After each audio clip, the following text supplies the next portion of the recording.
Good afternoon everybody and welcome to the stream. I'm Robert from the El Magnifico Games channel and today we're going to continue a playthrough of Killer Frequency. Now Killer Frequency is a game about being a local radio DJ who helps his listeners survive deadly encounters with serial killers from the past. Namely the Whistling Man, who apparently is the serial killer that seems to have come back on this particular occasion. I'm trying to remember the name of the town we're in. I've probably got it written down. Oh, Gallows Creek. Anywho, so we began this game last Saturday, and we were not entirely successful in saving everybody, but we managed to save, I think it was at least 50% of the people that called in, so we weren't completely useless either. I'm rather hoping the game is going to baby me through the next section, because I have frankly forgotten what it was we were doing. I remember discovering that the janitor that actually works at this very radio station is a suspect for being the killer, and I know that we were going through these old newspaper clippings and trying to figure out who was going to target next, and I think we did in fact save somebody. I believe it was someone that used to be a star quarterback but then got injured in some sort of accident that was related to, I think it was a what do you call it? Those big wheels you get at fairs. One of those came off its hinges and injured him. Anyway, that was like years ago. We realised he was going to be one of the next victims, and we managed to call him just in time to save his life. So I remember all that, but I don't remember, like, what were we doing the exact second we stopped. I can't remember what was expected of us. Anywho. Chuck Brody, that was it. Still, let's get into it. As best I can. Again, I don't know what I'm doing. Can I leave? I'm allowed out. That's interesting. I'm not being prompted to take a call. So I probably am expected to do something right now. There isn't like an objective screen, is there? Oh, head back down to the basement. Wonderful. Okay, so I know what I'm doing. I don't know why I'm going to the basement. I've forgotten. But at least I know what's expected of me. Do I remember how to get to the basement? Yes, I think I do, just.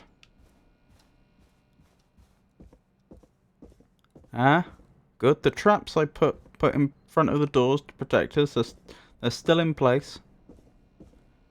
That's jolly good to see.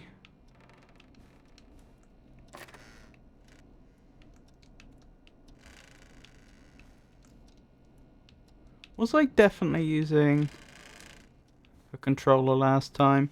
I just noticed that, like, I haven't... The keybinds don't seem to be remapped, which made me think I probably wasn't using mouse and keyboard. But I think I probably was.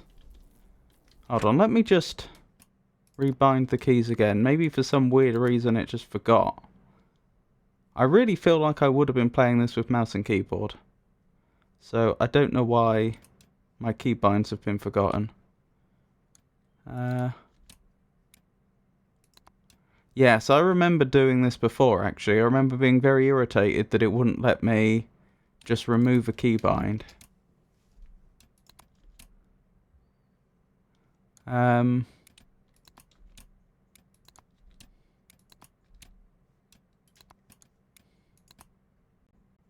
would I have...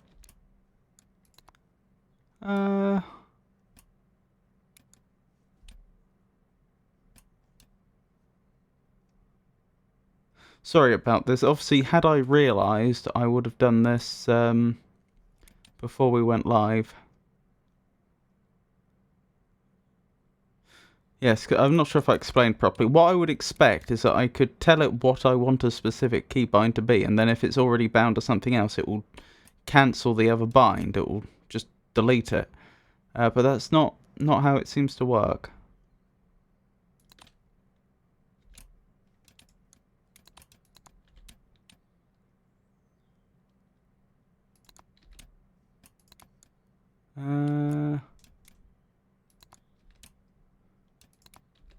There we go. I think this will work.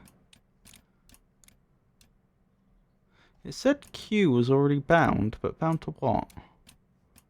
Oh, I see. I think this will work. Yeah, this feels alright.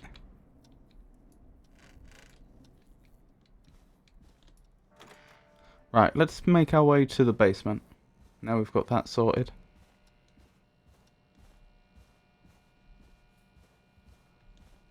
Locked tight. I'm not getting in there tonight. Where was it we were before then? It's not opening. Through here? No. It was one of these doors. It must be this one. I know it was one of the doors that was locked earlier in the game, but then was no longer locked.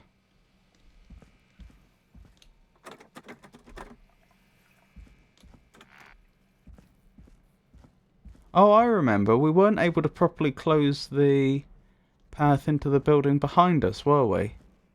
So that's the janitor's room. Yeah, so anyone could get in here now, including the killer, which is suboptimal.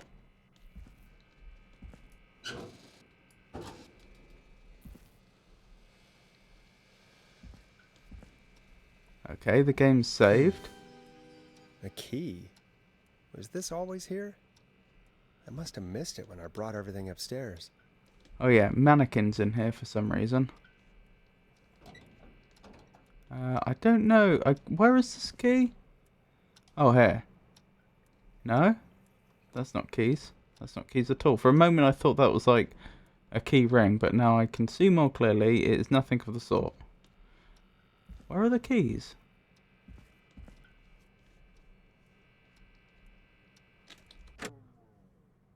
I have no objective right now. Is it possible that the character just automatically picked it up? And that I already have it? Huh.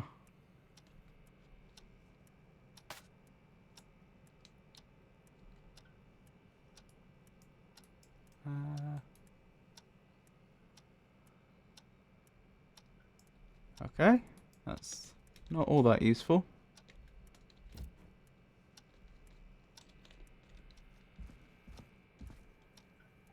How did I throw things? Oh, it must be R.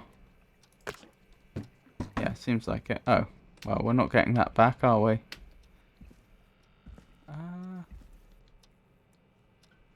I mean, if we have already picked up the keys, then I guess the thing to do would be go back and figure out what they're for.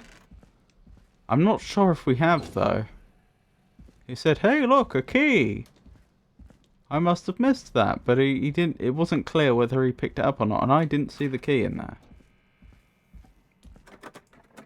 Well, that would be the door you'd expect it to open.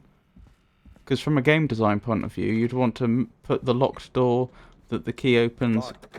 For now. as close as possible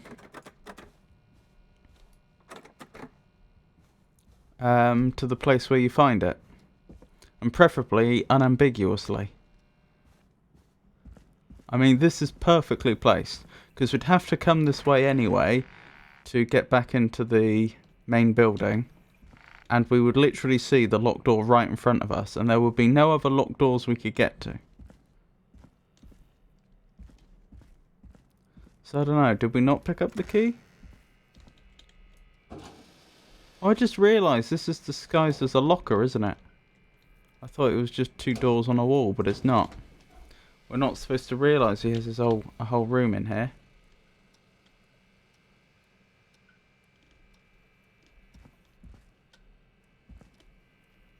Right, so I walked in here and he said, oh, look, a key. So this is, you know, about where you'd expect our head level to be.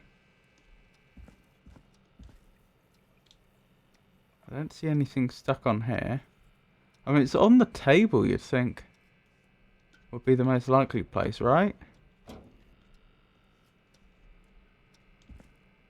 feel like an absolute fool. Surely it's not supposed to be this difficult.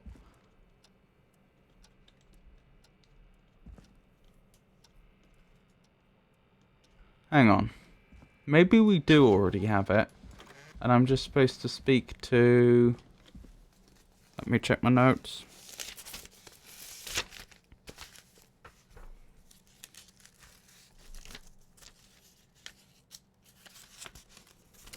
Peggy.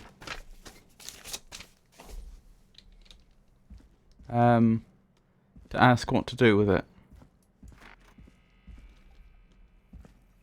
The only thing that slightly puts me off that theory is why not... why not clearly state that that's our current objective? To go back up. Well, we'll find out.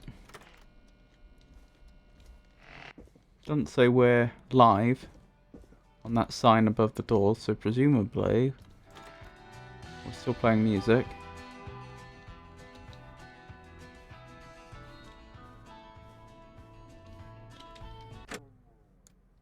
I could reload.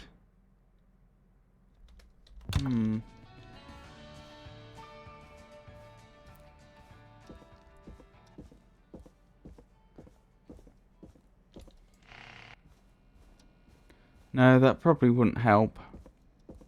I feel so foolish right now.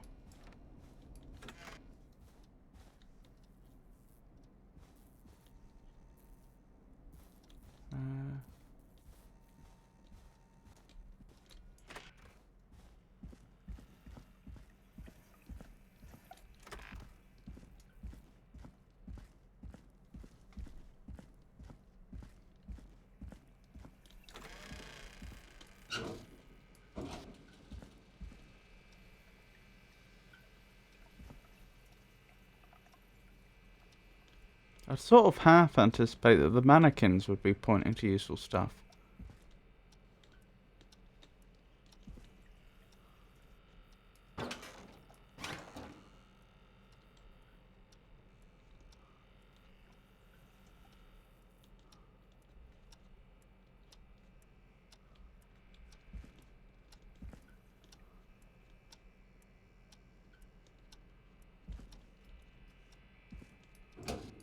The key wasn't out here, was it?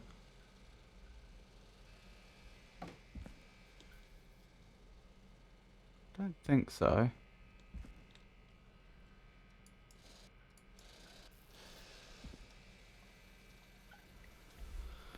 So we were standing about here and he said, "Hey, look, a key." There are four mannequins on screen.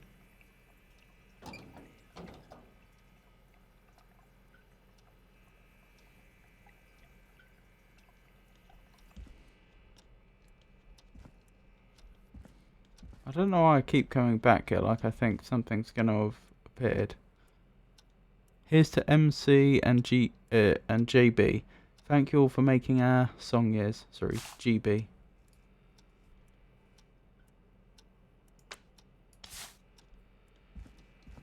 I mean... Hang on, I can just put that in my other hand, can't I? Yes.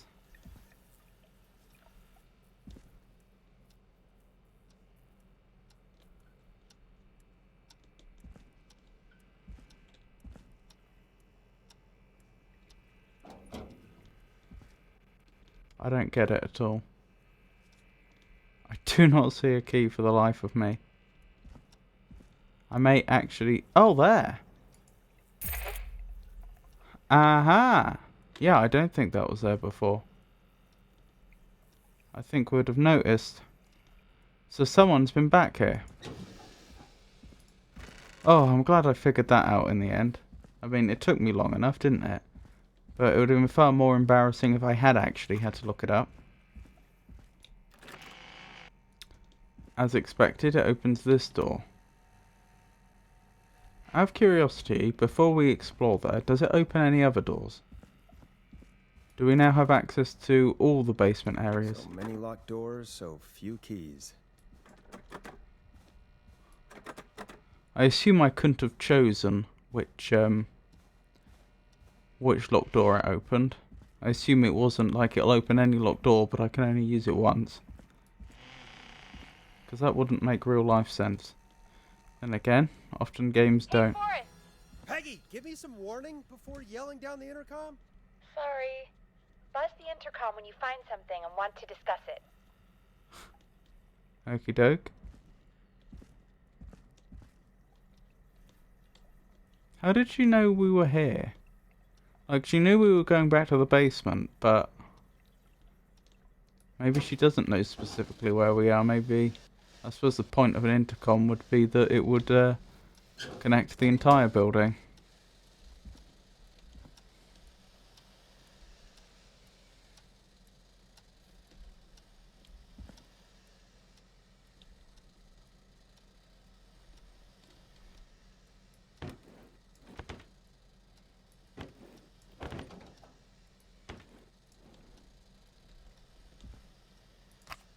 Peggy, I've found a tape and a map down here. A map of what? Looks like it might be to somewhere in this storage area. Weird. Well, maybe the tape will give us more information. Give it a play. Okie doke. Oh, there's more to do here. Oops. There must be a tape player that's actually in here then. I would assume. Ah, here we go.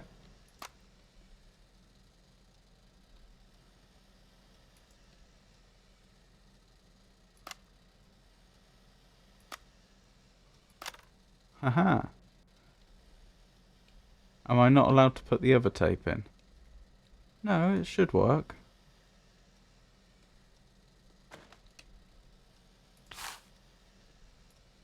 Ah.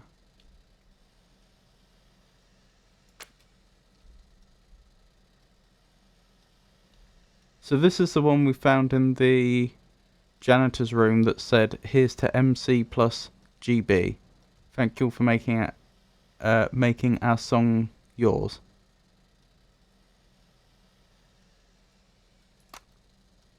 How do I close this?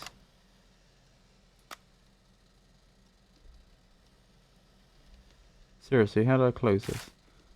Or did I do that? Or will it only accept this one? I think it'll only accept this one. Yeah, it's not having any other tape, is it? That's a shame.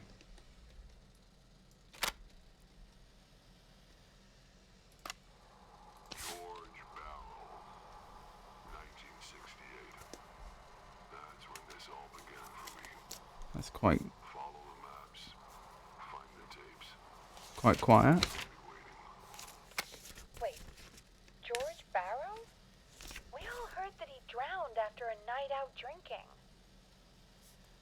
Was it actually Clive? Has Clive really been the whistling man for that long? He says I need to follow the maps and find the tapes. I guess that's what this map is about. I think we need to see what else is hidden down here. Be careful, Forrest. Keep looking. Buzz the intercom when you found something. Well, we're clearly being led. Like, why else would you have that message on a tape? Aren't tapes two-sided? In theory, there could be other stuff that's recorded on the other side, but I haven't seen an option to turn the tape round yet.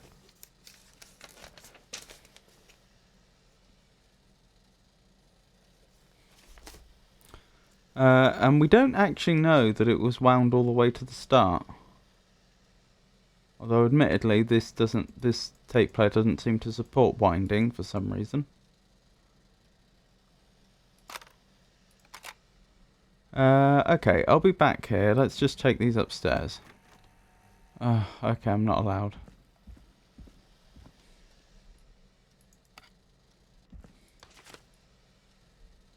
How do I inspect again? That's how I inspect.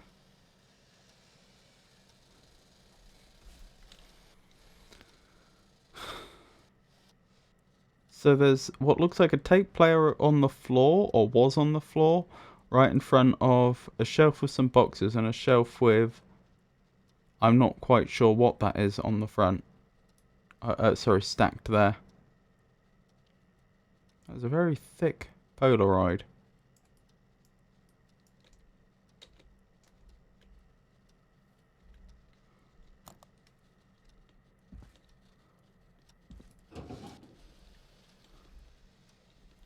So it's probably in the other room. Through here. Looks like it could well be.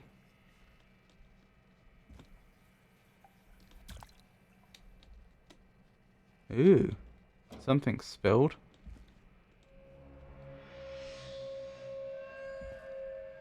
Ooh, spooky music.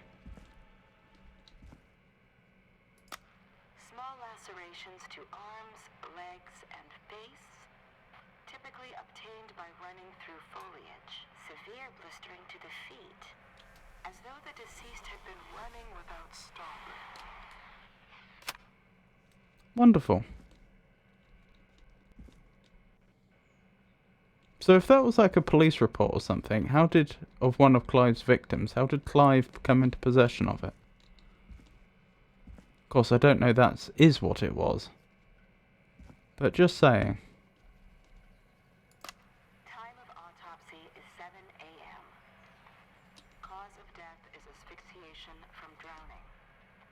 The degree of rigor mortis indicates that the subject has been deceased for 5 hours. That puts the time of death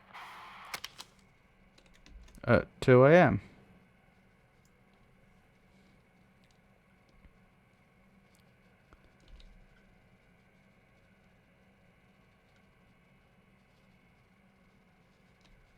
Huh. Another one of those pictures.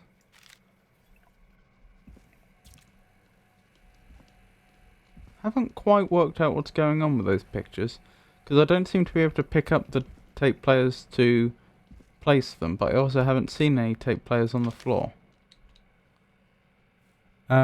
Shipping day 2nd of September 1987. Shipping from Starling Security. I think by shipping they mean postage. Delivery and installation. Security alarm system model 4000. St. Gabriel's Hospital, 87 McReady Street. Delivered, installed. Number 1030. Christine's Gas and Repair, 55 Fawnside Road. Delivered, installed. Number 1031. Roller Rookies Roller Rink, 6 Romero Street. Delivered, installed. Number 1302. Sorry, 1032. Woodside Apartments, 42 Carpenter Avenue. Delivered, not installed. Unable to install, requires new parts. New installation date 17th of September. Number 1033. KFM Radio Station, 16th Mason Street. Delivered, not installed. Client opted for manual installation. 1034. So we don't have a working security alarm system by the sounds of things.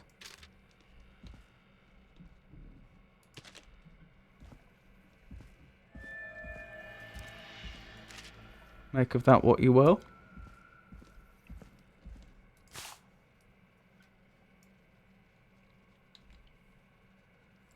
Important. When entering codes and commands, sequential key depressions must be made within 4 to 5 seconds of one another.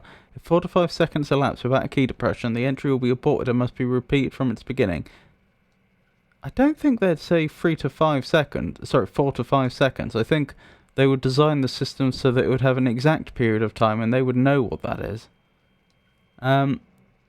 Be sure to observe this precaution when performing any of the procedures in this manual. If you make a mistake while entering a security code, stop. Press the asterisk and start over. If you stop in the middle while entering a code and then immediately start the entry over, an erroneous code might be entered. Factory access codes. Introduction. Our state-of-the-art security system uses a 6-digit code system. Simply enter the code into the keypad and feel total peace of mind. The Starling Security 4000 system comes with a range of features. The default codes for these features are listed below. Note, please change these codes immediately to prevent unwanted access. Access codes, maintenance call code. Alarm test, warning, this will set off all security measures. Alarm test deactivation code and entry code. Okay. Make a note of this.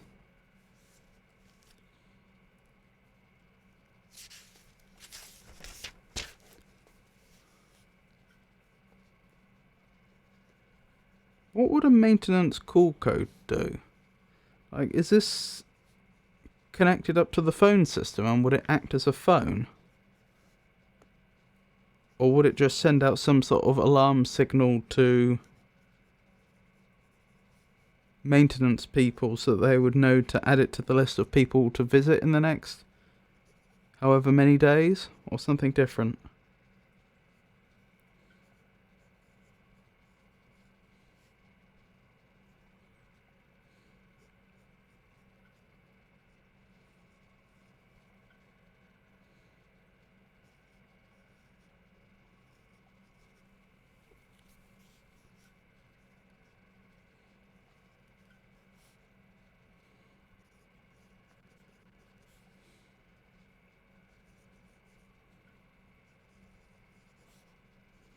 Just copying this out.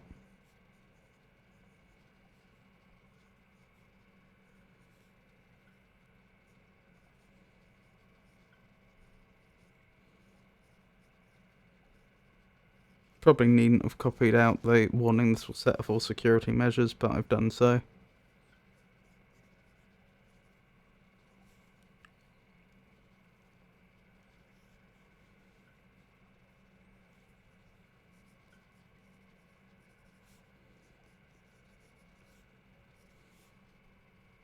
I wonder how we're going to end up using this.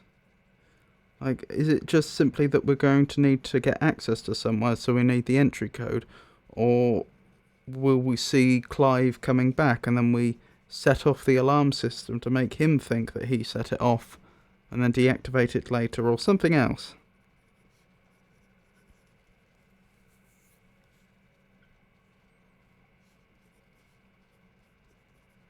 Right, that's all been copied out. So that'll be easy for me to reference when we need it. I'll put it over with the other stuff though, over here, so that if we need to come back for any of this, it's all in one place. Now, we can't seem to get into there for some reason.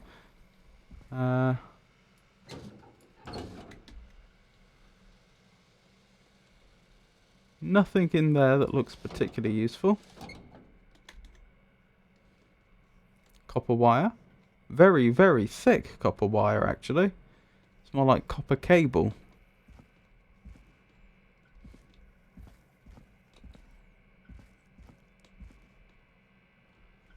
Right, we were making our way through here, weren't we?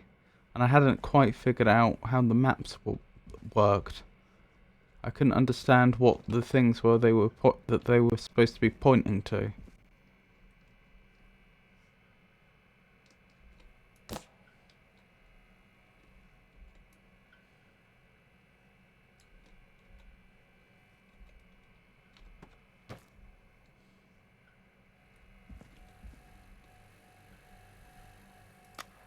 Additionally, there appears to be a post-mortem injury to the arm.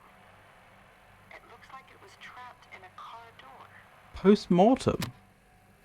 Why would the arm have been trapped in a car door post-mortem? That's weird. How would it even get trapped in a car door? Do they just mean like a car door was slammed on it?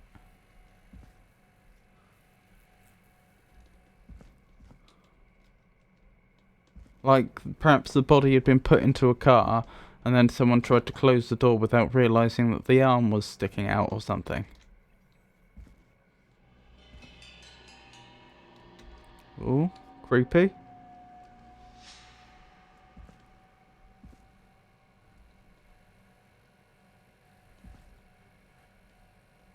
Don't know what that is. Doesn't seem relevant. Can't seem to read the newspaper here. It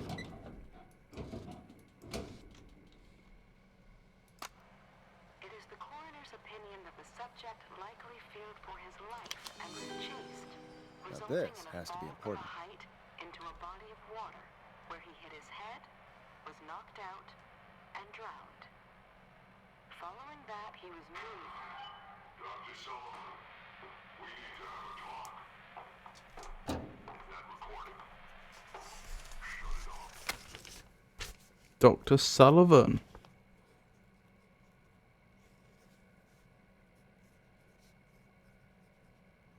Have we encountered Dr. Sullivan before? Sorry I made you do this, Virginia.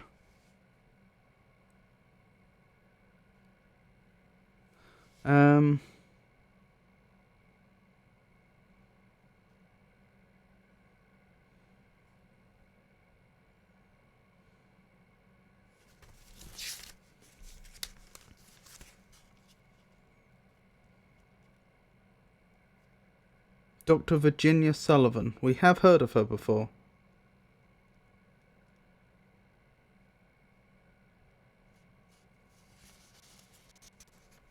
Oh, and it says Virginia there, so that's the same person being referred to. The only problem is, I don't know when she was mentioned and why. I mean, the person I have above them is Master Robbie's Dojo series. That must have been when Murphy called in. And then there was Eugene Stein. He was I think he was the young man that got caught in the maze. Maze as in the food. Maze as in a labyrinth. So I don't know why Dr. Virginia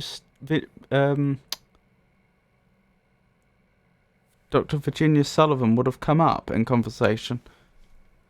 Report of investigation by County Medical Examiner. Name of deceased, George Barrow. Time of death, 9th of the 2nd, 68, at approximately 9 p.m. The deceased is a Caucasian male, age 18. The cause of death is established to be drowning, as shown by the signs of asphyxiation. See Section 2, Paragraph 4 for more details. How did this end up in this building? Like, who would have stashed this away here, and for what purpose? Abrasions were found on the knuckles, likely from getting into fights in the past. Matches with known history of deceased being aggressive. No other injuries were observed, and from the coroner's opinion, there's no evidence of foul play. Additionally, the preliminary toxicology report indicates that the deceased had a high level of alcohol in their blood. It is of the coroner's opinion that the deceased went swimming while intoxicated, resulting in his drowning. That doesn't explain why he would have had a post-mortem injury, assuming this is the same individual.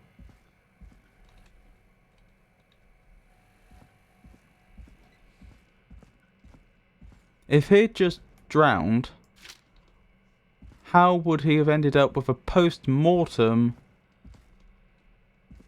arm injury that's consistent with being trapped in a door, in a car door? That doesn't make sense on its own. I mean, it could have been an accident that the coroner's department itself was responsible for, or something. Unlikely, but you never know. We're trapped. Oh no, never mind.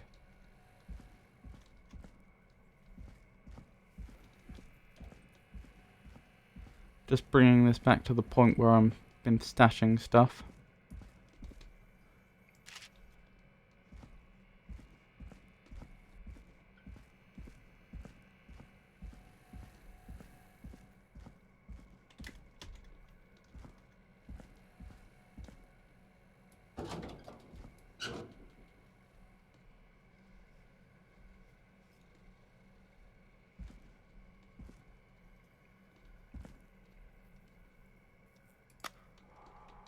Listening to this, then I'm probably dead. What the? I'm a man who likes to stay informed. I've got subscriptions to newspapers all over the country. A few weeks ago, I noticed headlines cropping up in those papers, one after the other. Each headline about a murder. Each murder, the death of someone. Ooh, a new vinyl for my collection. Years ago. Each one drawing closer to Gallows Creek. Drawing closer to the anniversary. None of us are innocent. But I don't think we deserve killing. All I hope now is that I can save some folk from the worst. That I can. I don't know. Do something to make up for what I did back then, I guess. I didn't kill anyone, mind you, but that's past mattering. Now, there's more I could say, that I should say, but my employer made it clear that my family would pay a high price if I ever spoke out. So, hopefully I've said enough for you, listener, whoever the hell you are, to start putting the truth together. Reggie? What the hell? Peggy is not gonna believe this. So, as I suspected before, the whole, the whole cork board with all the different newspaper entries, that was more likely to be someone, or it looked more like someone piecing together something that had happened, not the work of the actual murderer. Although you can't be sure. So it sounds like Clive has been trying to put together what happened with the murders all that time ago, and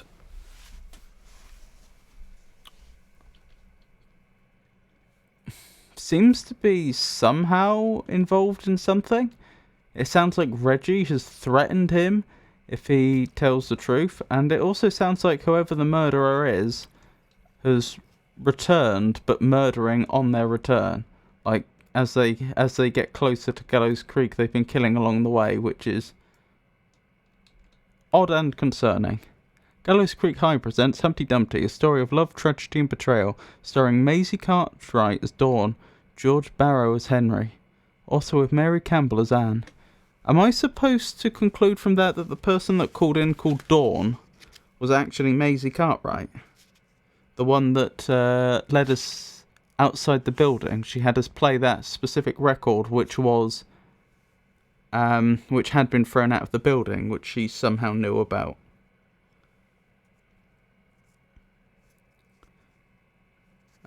Who was Maisie Cartwright?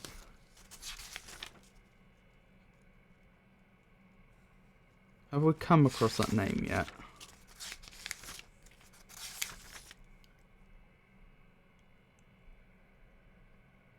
I'm not sure we have.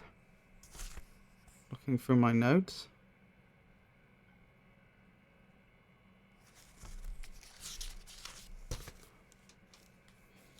But that would then mean that both Wait.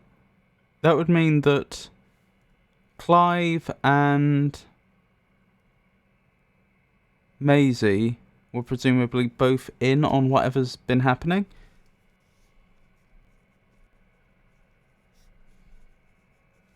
Of course, they would be, if this is... Oh, it doesn't give a year for this, does it? Well, wasn't it... When was that death of that 18-year-old? Oh, but we don't know that 18-year-old was in the same year as Clive. What I'm trying to do is figure out how old Clive was and see whether Maisie Cartwright was in the same year group as him. Perhaps could have witnessed something at the same time or something like that, but I don't think we have enough information to judge that. Another thing that's occurred to me is it's always possible, since Clive appears to have, well, so far as we can tell, someone put the coroner up to something. We don't really know precisely what.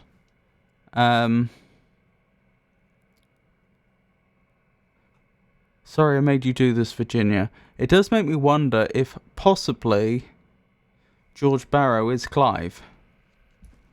And that he isn't dead. But that's speculation on my part.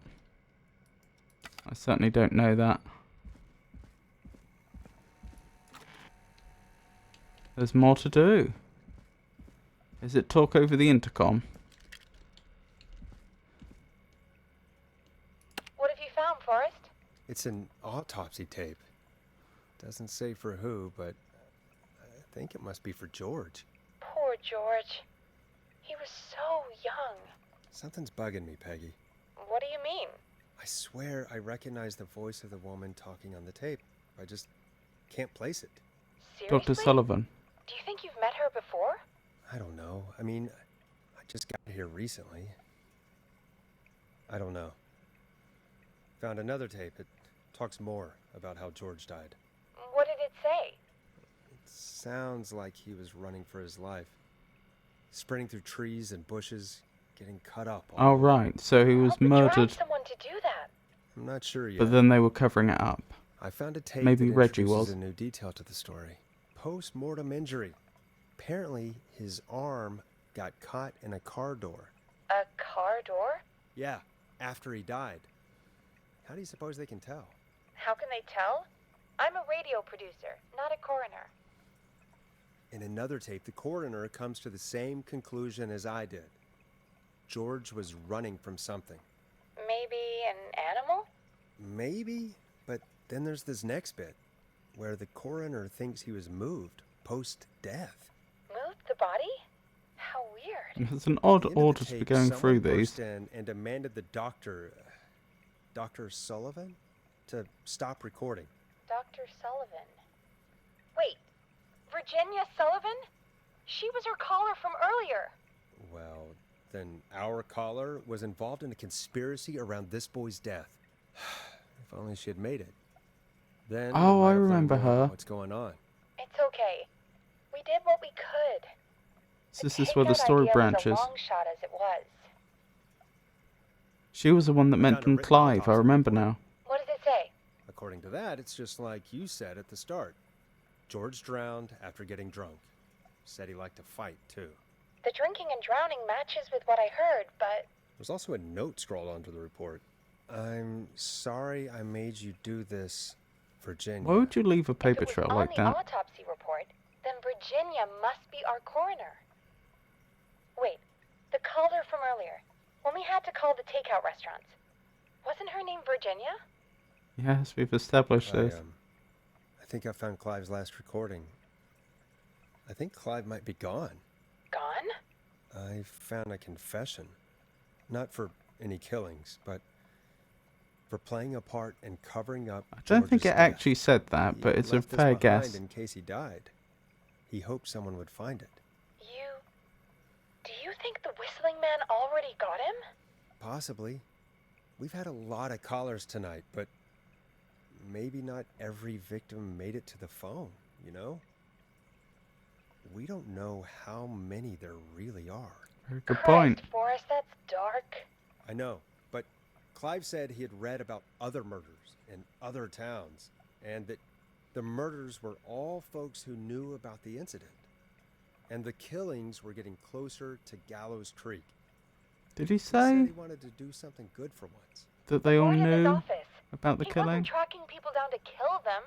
He was tracking them down to save them. Ugh, why didn't he just come out with all of this? He said his employer threatened his family if he spoke out about any of it. His employer? The one who orchestrated the cover-up? Oh, Clive. I'm sorry for thinking you'd killed all those people. Do you think you found everything, Forrest? I think there's gotta be more down here. I need to find all the tapes. You think so? How much did Clive hide down there? Well, if there are more tapes, then there must be more maps to follow, right? That seems to be the case. All right, then. Pretty Buzz the big hint. intercom when you find something and want to discuss it. So the game won't let me progress unless is artificially making sure I can't progress until I've heard everything, which I know it is very artificial, but in this case I'm not too bothered by it. It is nice to know I won't miss anything. I know what I should really be doing is looking at the maps, but you know.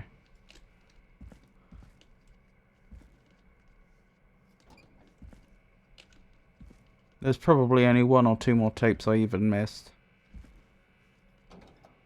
And with a bit of luck, hopefully it won't take me long to find them. Whereas going through all the maps one at a time might take a while.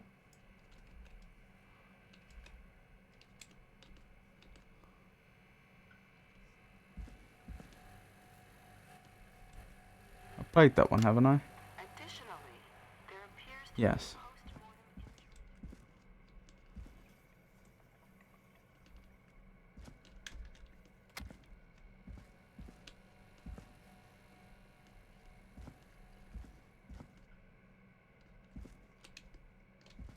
This is a convenient little alcove, isn't it? Doesn't actually seem to be anything here, though.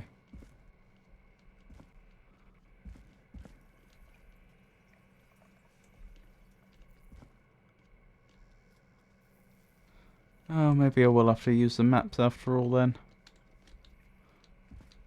Well, I assume all the tapes are going to be approximately along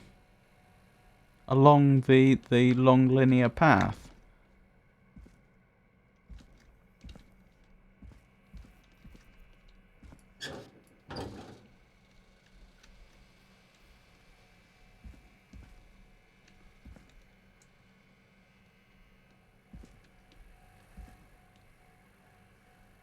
Ah, in here maybe.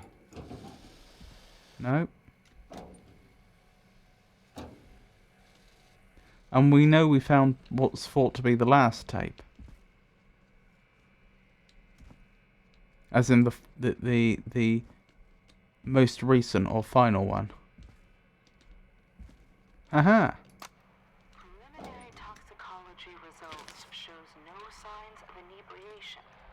However, a high amount of cortisol was found. That's associated with stress, isn't it? Yeah. Stress in the immediate moments before death. That's part of the fight or flight response.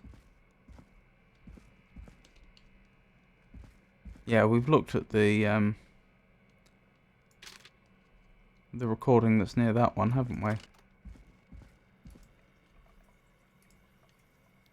What have you found, Near Forrest? that There's fan also that's a on tape its about side. a toxicology report.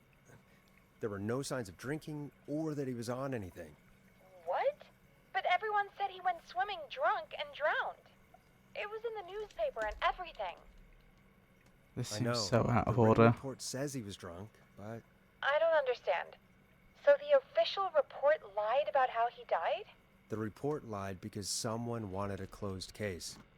Because they didn't want anyone to look into his death.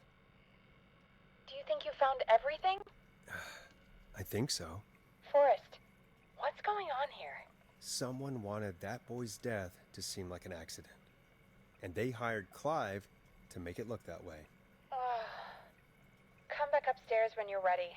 We need to figure out our next step. Presumably by threatening Clive's family again, I would assume. Uncovered Clive's research. Thank God you're back, Forrest. I've been running out of stuff to pad our airtime with. Peggy, you work in radio.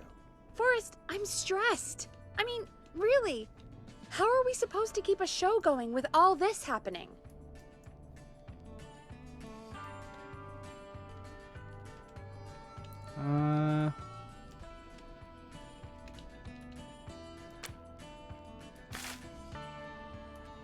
Can I not open this? I just realised this tape's actually still in the...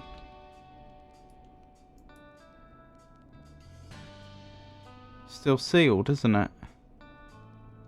I don't know how I'd get in there. That's presumably why we couldn't play it earlier. I don't think we ever played that one, did we? That does indeed appear to be why we can't play that tape. Okay. Oh, sorry. This is our job, Peggy.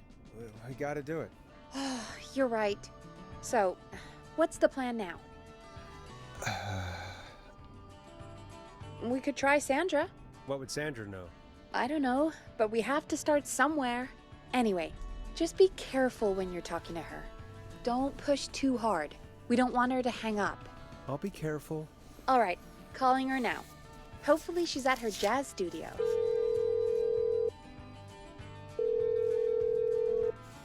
Aha! Forrest, you're through. Hello, this is Sandra at Jazz Pizzazz Jazz Studios. Who is this? Hello again, Sandra! It's Forrest Nash of 189.16, The Stream. And you're live on air. Oh, I always thought folks called into a radio show, not the other way around. How jazzy. What can I do for you? Well, we're trying to understand what's behind the attacks tonight. We had a few questions. Why, Forrest, of course. Heck, after the way you saved my life, I'd say yes to just about anything you asked.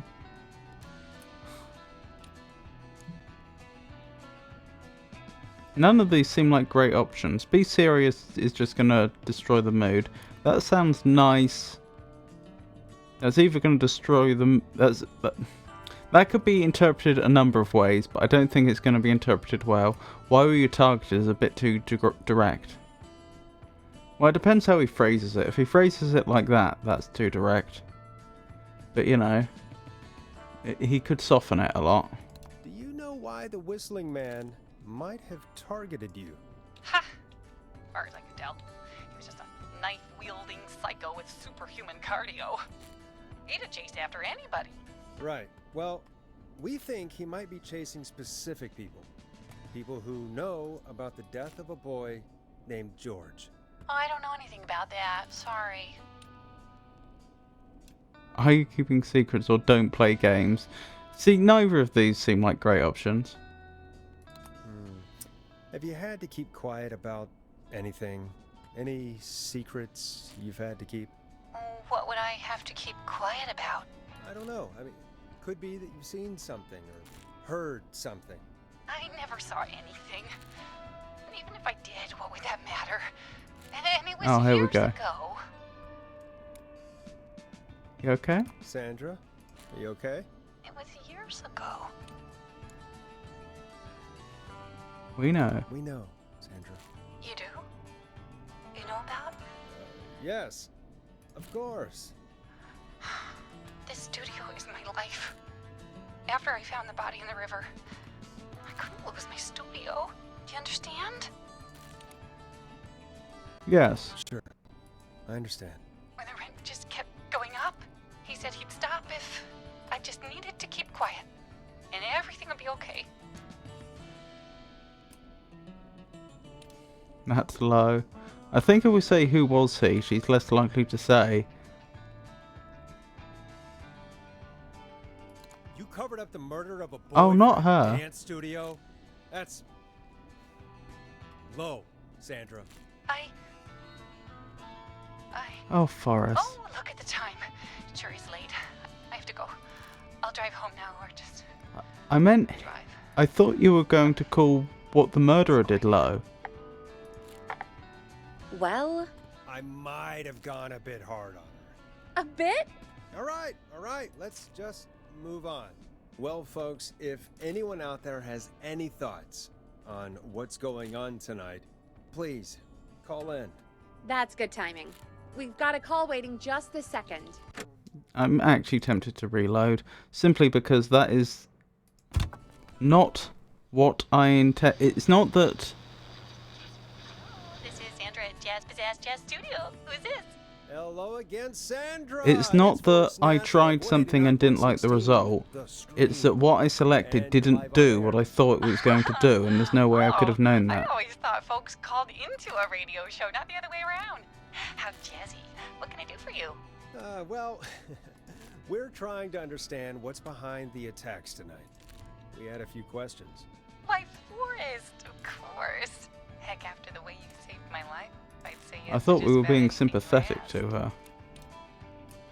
Do you know why the Whistling Man might have targeted you? Ha! As far as I can tell, he was just a knife-wielding psycho with superhuman cardio. He'd have chased after anybody. Right. Well, we think he might be chasing specific people. People who know about the death of a boy named George. Oh, I don't know anything about that. Sorry. Have you had to keep quiet about anything? Any secrets you've had to keep? What would I have to keep quiet about? I don't know. I mean, could be that you've seen something or heard something. I never saw anything. And even if I did, what would that matter? And it was years ago. Sandra, are you okay? It was years ago. We know, Sandra. You do? You know about? Yes, of course. This studio is my life. After I found the body in the river, I couldn't lose my studio. Do you understand? Sure, I understand. When the rent just kept going up, he said he'd stop if I just needed to keep quiet. And everything would be okay. Of course. Of course. We understand. I mean, it's not like I killed him. What was the harm in saying I found him in the reservoir instead of the river? Right? Right? I'm sorry. I can't do this. Right, I should have asked who he And was, she's but gone. I'm fine with that I don't result. think that could have gone any better. You truly did great, Forrest. Well, folks, if anyone out there has any thoughts on what's going on tonight, please call in. That's good timing. We've got a call waiting just this second.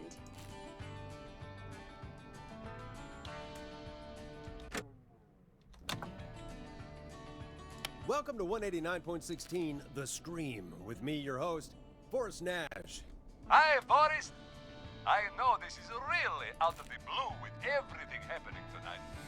But I wondered if you could send a special birthday message to my uncle. Is this Ponty again? With the Transylvanian accent?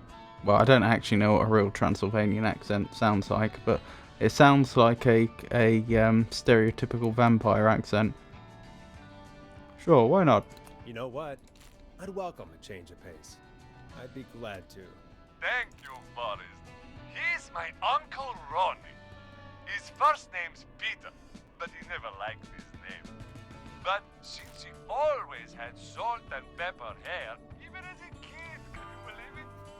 Folks always called him Pepper.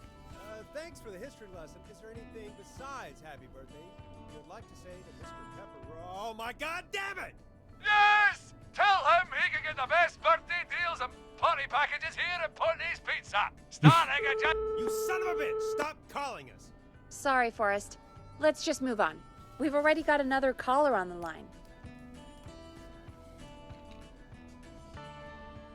This is 189.16, The Scream. I'm Forrest Nash. You're on the air, caller.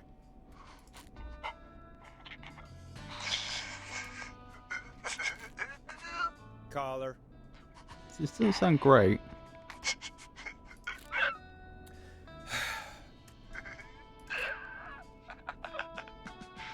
Ponty. Ponty's Pizza always delivers! Come rain or sleet or whistling man, we'll be there!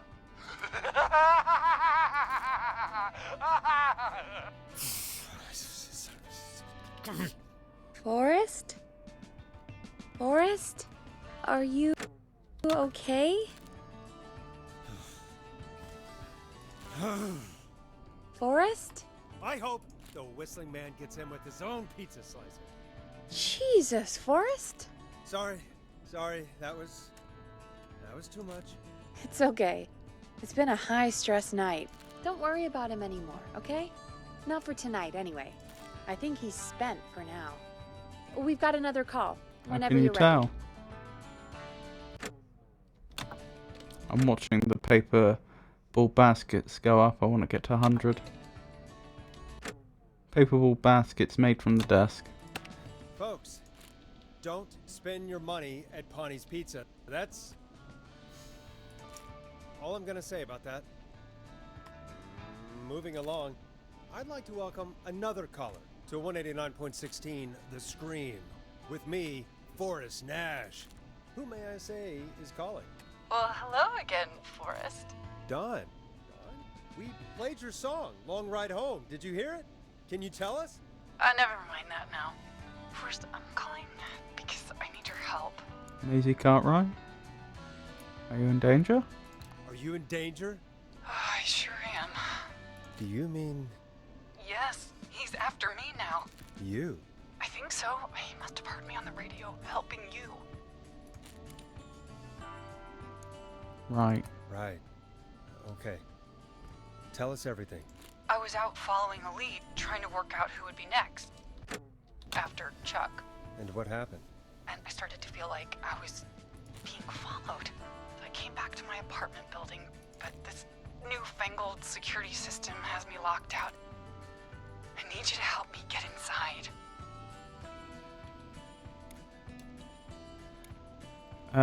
Well, we know the default code. I did write it down. Assuming she hasn't changed the code. That does make me wonder if it said they were going to install a system for Maisie Cartwright. I didn't actually check. Don't you have a key to get in? Only for the apartment door. The front gate requires an entry code. The future is electronic, I guess. I need that code to get inside. Which apartment block do you live in? Maybe one of our listeners lives there too. It's the new Woodside apartment building between the town hall and the trailer park. But I doubt any of your listeners live there. I don't have many neighbors. Sounds like a prime piece of real estate. Sound really carries at night. Shit.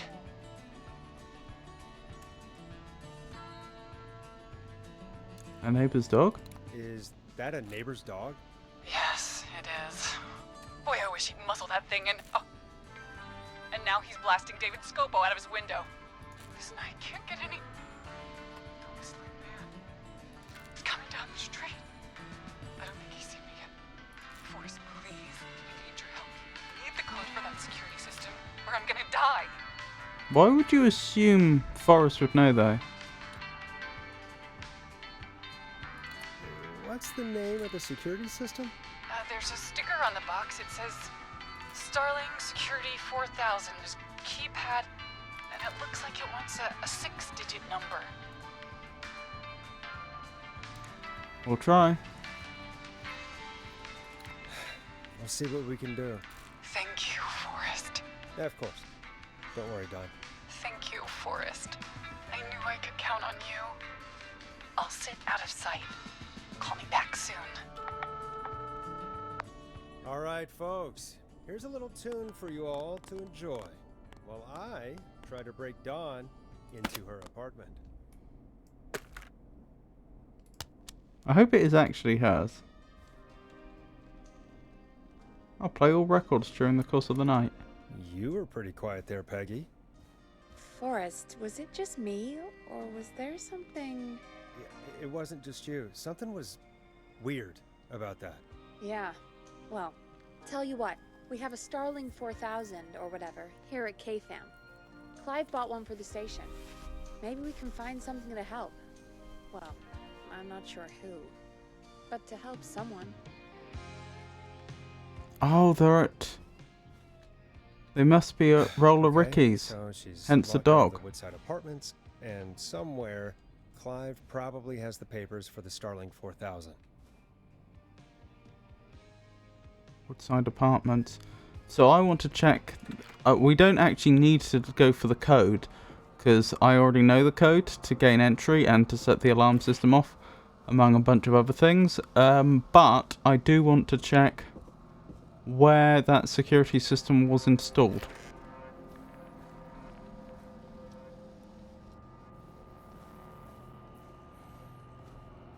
Obviously it could have been installed in lots of locations other than the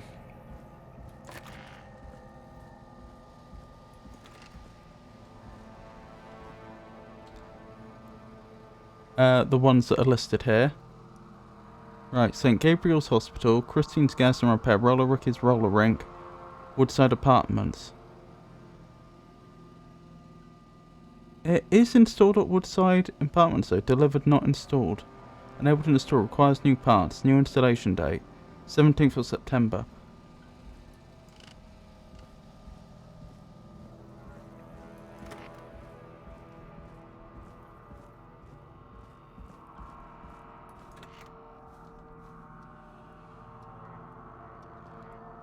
What's the date in this game, as close as we can tell? There was a newspaper here, wasn't there? It's the 2nd of September, and I assume that this newspaper is not going to be, 2 weeks out of date. So, we know she's lied about where she is.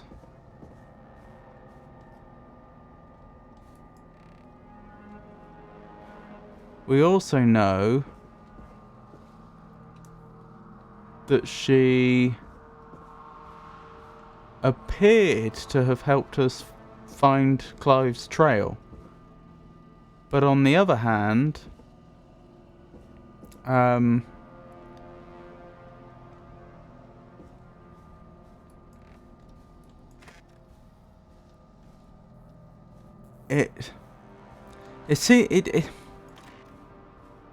directing us out of the building doesn't seem like a very reliable way to ensure that we would find Clive's trail.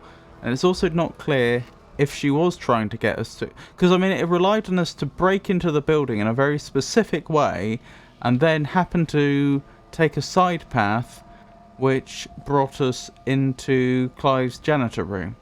All of which could easily have been missed.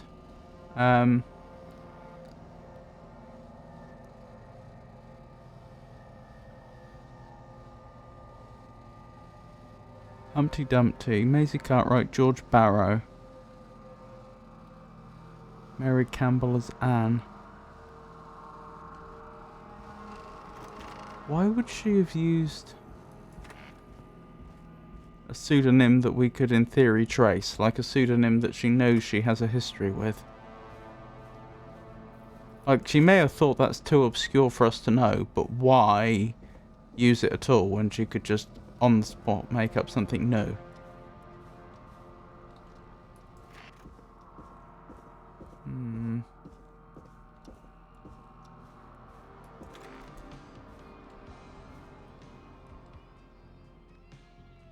There's Mary Campbell, Drama and Theatre Club. So that strongly suggests that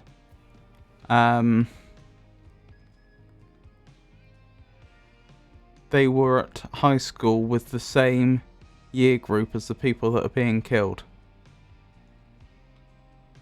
That doesn't mean they were in the same year group, but they were at high school at the same time.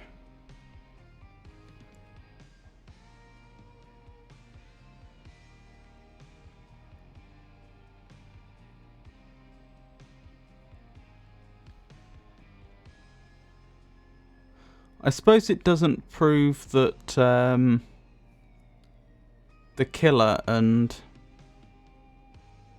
was there at the same time, but it does mean that George Barrow was, and Dawn Stroke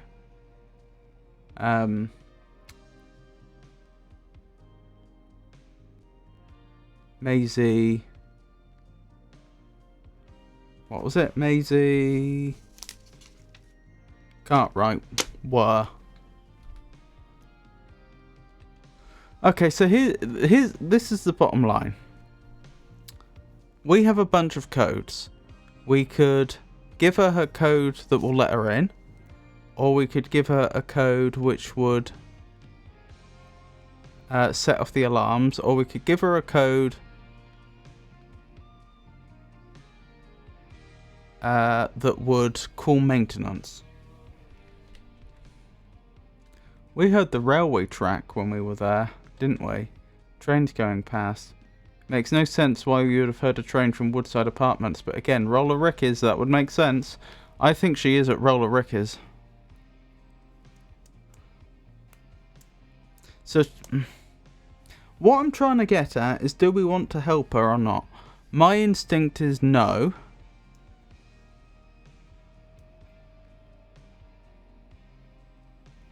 Because she has been dishonest with us.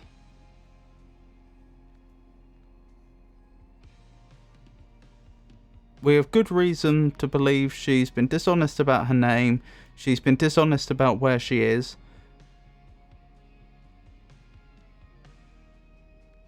But that's technically it. We don't actually know that she's not trying to help.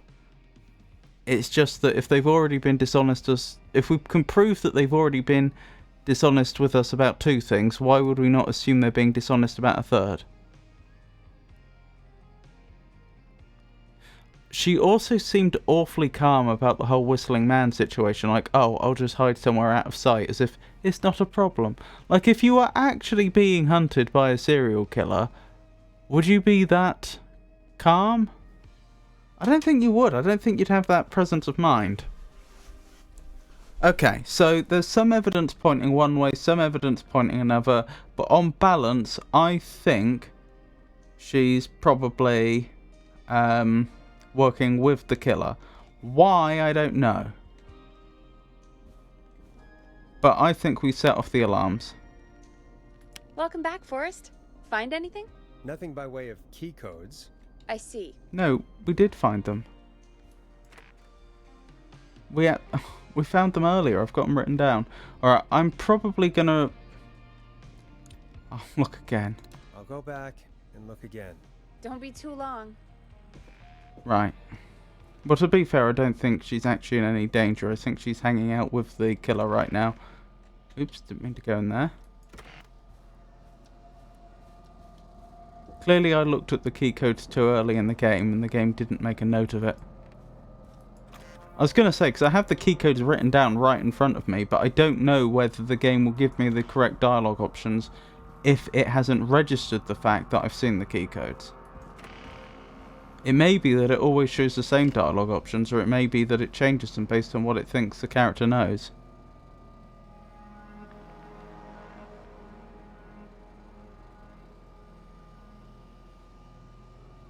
Starling 4000 user manual. Ah, these codes should come in handy.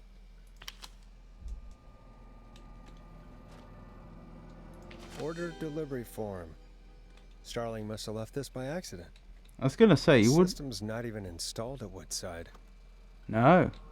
I was gonna say, you wouldn't usually tell other customers, who else are your customers.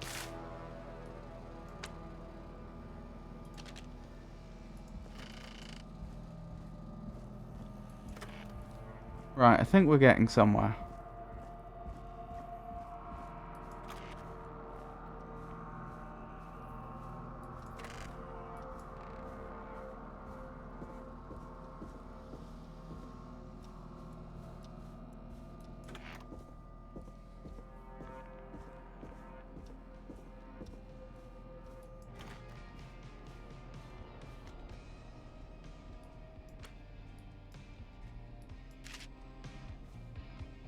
Welcome back, Forrest. Find anything? The Starling 4000 security manual. It's got a bunch of codes. Good. And did you find anything else? I saw a list of everyone else who bought the Starling 4000. Know who was on there? Oh my god. Roller Ricky! Do you think we should give him a call? Is that crazy? I don't know what you'd say, but... No need. I agree, we'll set the alarm off instead. Just put me through to Don. I'll take care of this one way or another. Okay, if you say so. When you're ready, shut the music off. Line 1, whenever you're ready. Don, are you there? This is Forrest Nash from 189.16, The Scream. Oh, thank God you're back. I'm so afraid. What's the code to the gate? Give entry code, give alarm test activation code, give maintenance code, give alarm deactivation code. Activation code. The code is 191519. Thank you, Forrest.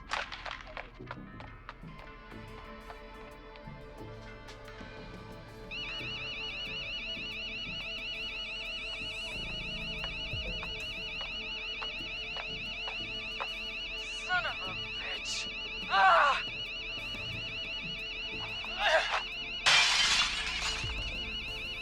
Is she?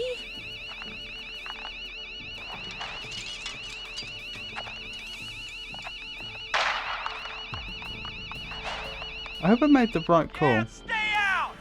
Nobody disrespects the sanctity of the ring! Oh, thank goodness. Don't ever come back here again! I'm calling the cops! Thank God. Which means us. Hello? Is someone there? Ricky, get back inside and turn on the radio. Whoever that was, she was trying to break into the ring. She? Forrest, man, you got no idea. That was him! That was the whistling man! The alarm gave me just enough time to get my rifle.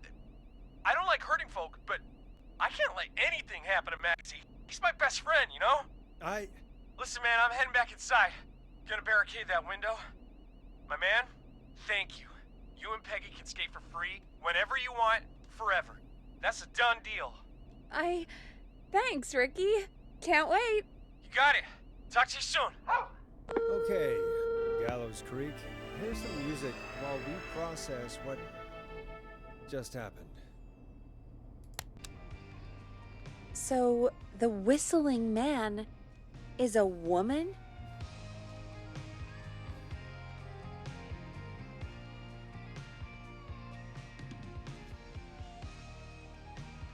The thing is, we only heard a voice over the phone. In theory, it would be possible for a man to be able to put on a very convincing woman's voice impression.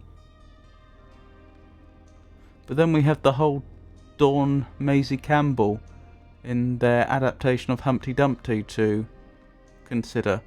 Like, I mean, to put it frankly, this was 1968.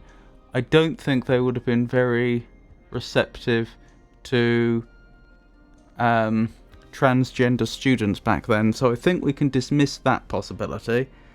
And if they were transgender, you'd have thought by this point in the story they would have been presenting very much as female, so that then wouldn't explain why they were perceived as being male by Roller Ricky. I think it's more likely there's either two people, that's a distinct possibility, or the killer has assumed her identity for some reason. Maisie... Wait, do I have the right one? No, it's Maisie Cartwright, isn't it? I think I mixed up the names. Either assumed her identity for some reason, or it is a woman and she's just dressed as a man. Although, quite a lot of the murders were quite physically violent, weren't they? Against,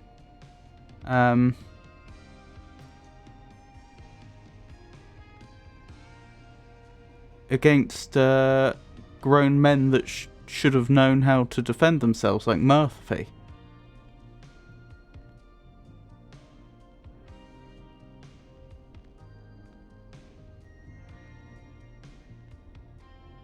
One wonders if she would have just had the sheer physical strength to murder in that way. If it is indeed a her.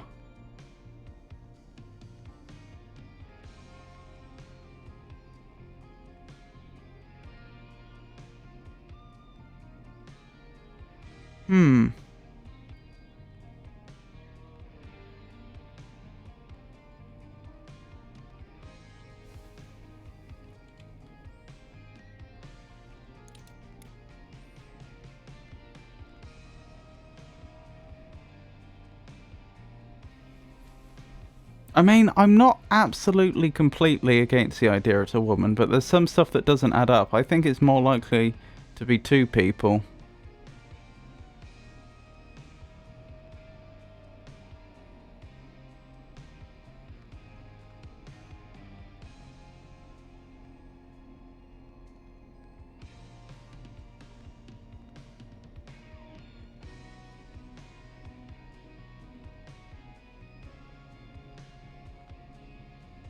If it is a woman, why did Roller Ricky think it was a man? Perhaps just because she was dressed like the Whistling Man. Presumably locals know what the Whistling Man is supposed to look like. And because they've always assumed it was a man, and that's why Roller Ricky jumped to conclusions.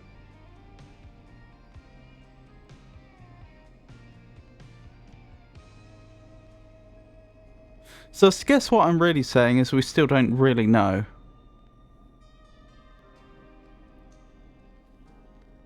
I know. I can't believe it. She called up. You spoke to her multiple times.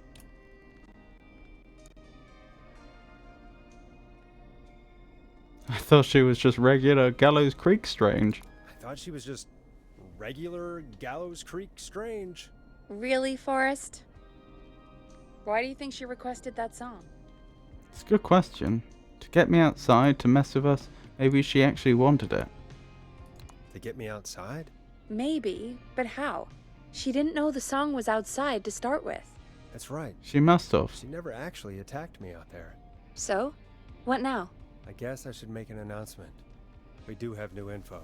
Okay, kill the music and you can make the announcement. I think it's fair to say that we don't have all the puzzle pieces yet. There's still stuff that doesn't add up. She clearly knew the song was outside the building, which Time to turn the music off. Which she could have discovered when she was murdering that other person in the alleyway at the very beginning of the game. She could have just seen the record was out there. But then why get us out there? Shut the music off. Why get us out there if she wasn't going to attack us? What was the point? Okay, you're live in 3, 2, Hey folks, this is Forrest Nash here. I hope you're all safely locked inside. For those of you listening to that last call, you might be wondering what to make of it all. Here's our take.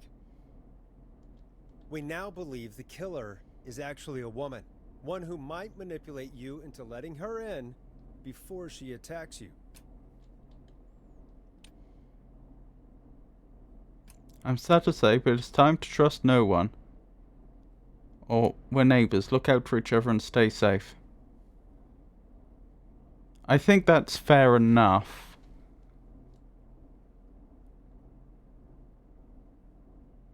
Yeah, don't go around on your own, I guess, is a good bit of advice.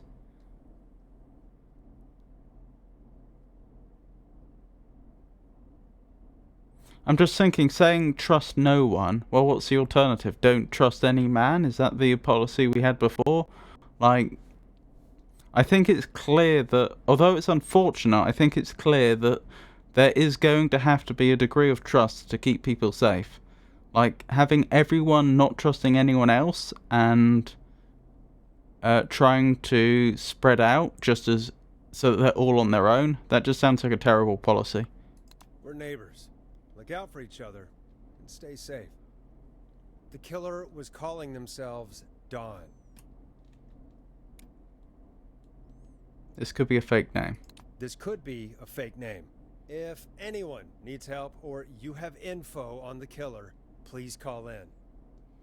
You folks have my new number, right? It's 911. Hopefully, our next caller can help shed some light on our killer.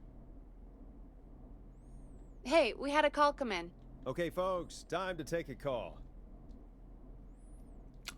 I'm leaning towards this too. There's a man and a woman working together, but there are other possibilities. This is Forrest Nash, and you're listening. Please help me.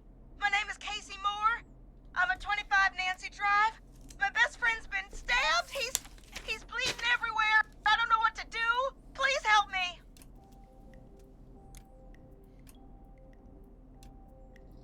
Is he still breathing? Is he still breathing? Yeah, but he's bleeding out fast. I really need help. Please. Take a breath. We'd been out at the reservoir. We were heading back to his place when we heard this whistling all of a sudden.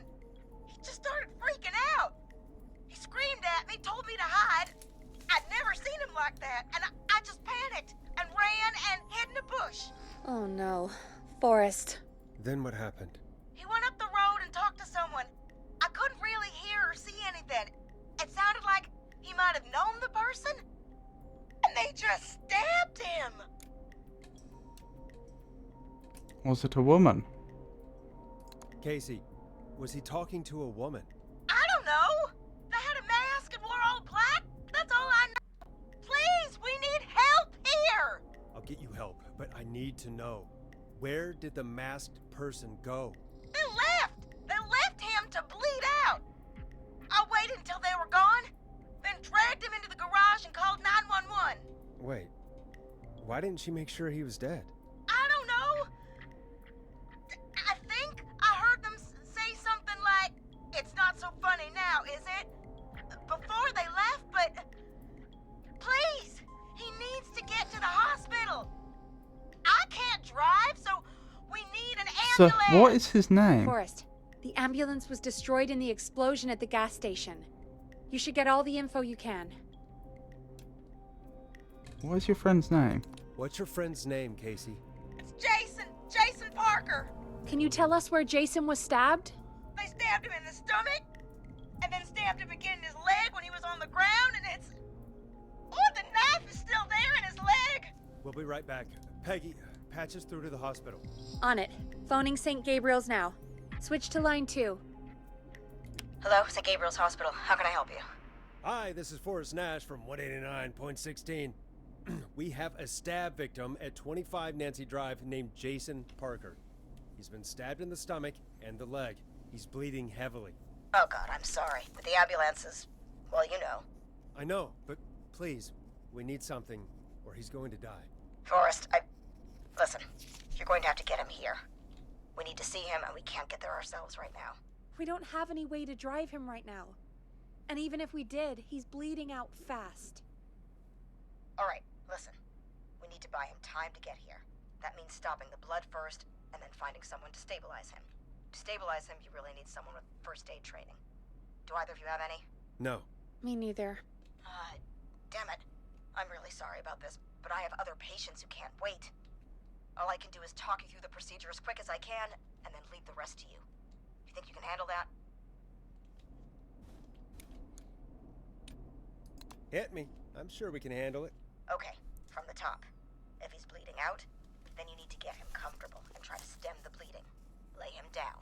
Apply continuous pressure directly to the affected areas. When the bleeding slows, get a clean cloth of some kind and hold it over the wounds. Get them comfortable. Apply pressure. Clean cloths when slowed.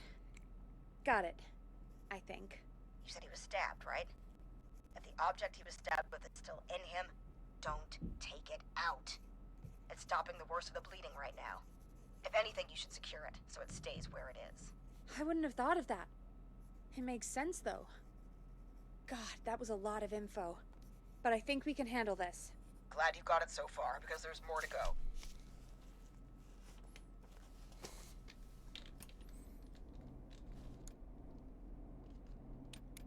I'm still with you, Doc. What else do we need to know? If he's lost a lot of blood, he may enter shock. If he does, act fast. If you applied a cloth and it's bleeding through, don't remove it. Just apply another on top of it. If it's safe, elevate his legs to get blood circulating to his vital organs. Try to keep him warm. Get him to rest and reassure him. We need the patient to stay calm. All right, don't replace bandages. Elevate his legs. Keep him warm and calm. This is a lot. I'm really sorry. That's as much as I can give you right now. Try to stop the bleeding. Find someone to get him stabilized, and get him here as quick as you can. Good luck. All right, Forrest. Casey's still on line 1. There's Nancy Drive. And the hospital, for reference. I shouldn't be taking too long here. There. So they need to get him from somewhere along here to there. I would say that first aid advice we just heard, there's not a word of it which I don't think is correct. That I'm aware of. That is exactly what you would actually do, as far as I'm aware. Hello? Hello? Forrest, are you there? Hey, Entor, it's lovely to see you. I've not been too slow in responding to that comment. The pristine cut is out. Wonderful. Perhaps I'll have to have another look at it. How is Jason? I'm here. How is Jason doing? Badly. He's still bleeding. I need help. I've been putting pressure on his stomach wound since you left, but he's still bleeding. I don't know what to do. That's good, Casey. The nurse said to do that. What about the knife in his leg? Do not It's remove gotta it. be hell. Should I pull it out? Don't touch the knife. No, don't touch the knife. The bleeding will get worse if you pull it out. Are you sure? I'm sorry.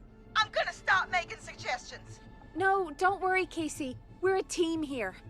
We're all going to get Jason through this. Casey, is his leg wound bleeding right now? I hate looking at that knife. Yeah. It's bleeding. His stomach is worse, though. We need to secure the knife. Do we?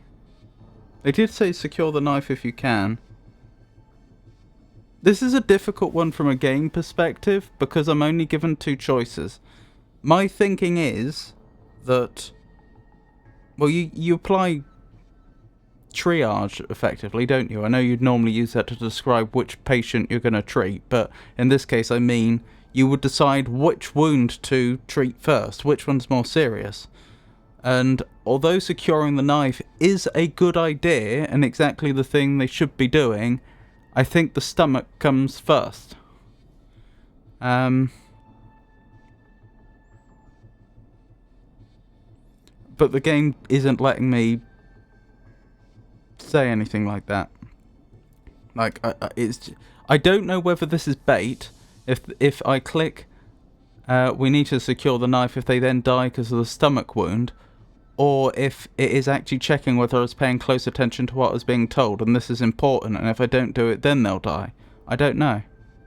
I think we need to secure the knife so it doesn't move around. Do you have anything you can tie around it? Yeah. There's some laundry piled up on top of the dryer, some cloths on the hood of the car, and what else? I guess I've got my jacket. Use the laundry, because that'll be the cleanest. Look in the laundry for something like a towel or a shirt. Hold that over the wound. Okay. Looks like I'm gonna have to buy you some new whites, Jason. Here we go. I'm sorry, Jason. It's secure. I'm putting pressure on his stomach again. Oh, I'm starting to think we might make it. Forrest, can I have a word? I would actually say, because this is, you know, modern. I know this is the 80s, so it's still like 40 years old, but like this is pretty modern. I actually don't think it would be that bad if they had to use dirty cloths, because they could always give them antibiotics. They'd be really unlikely. Although if you have something clean, use that first. I think it would be better to use something dirty than to use nothing at all. Now, if we were dealing with a situation where no modern medicine is available, for whatever reason, then I would say that possibly the opposite is true, because like death from infection is, you know, it's a real thing, and without antibiotics, it's a real risk. There's a reason lots of people in the past died of infections. But yeah. Casey, I'm gonna have a quick word with Peggy.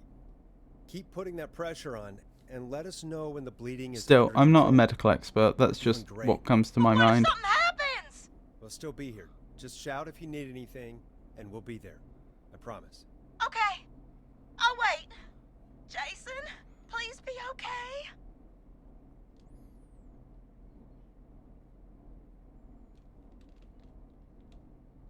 Peggy? Oh. What's up, Peggy? We can't stay on the line with her all night.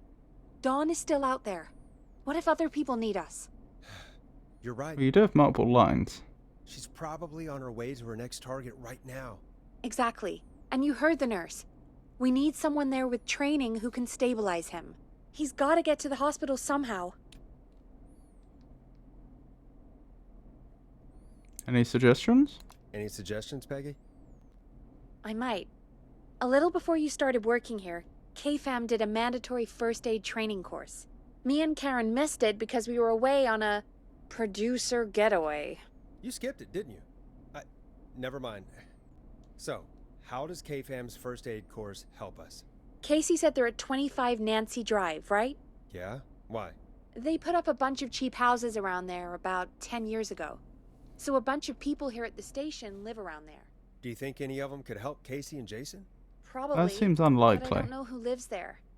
And since I missed the training day, I don't know who knows first aid. Could you call them and ask? I don't know everybody's numbers. I've only ever called Karen. Everybody's personnel info is probably in Reggie's office. Got it. I'll look through their files in Reggie's office. It's a life or death situation. I'm sure they won't mind. Right. But there are a couple of problems with that. Yes? Go on. It's sensitive information, so Reggie probably locked it in his safe. Great. Great. Do you have any idea what the combo for the safe could be? Not a clue. Reggie's a serial note taker, though. Maybe something in his office will give it away.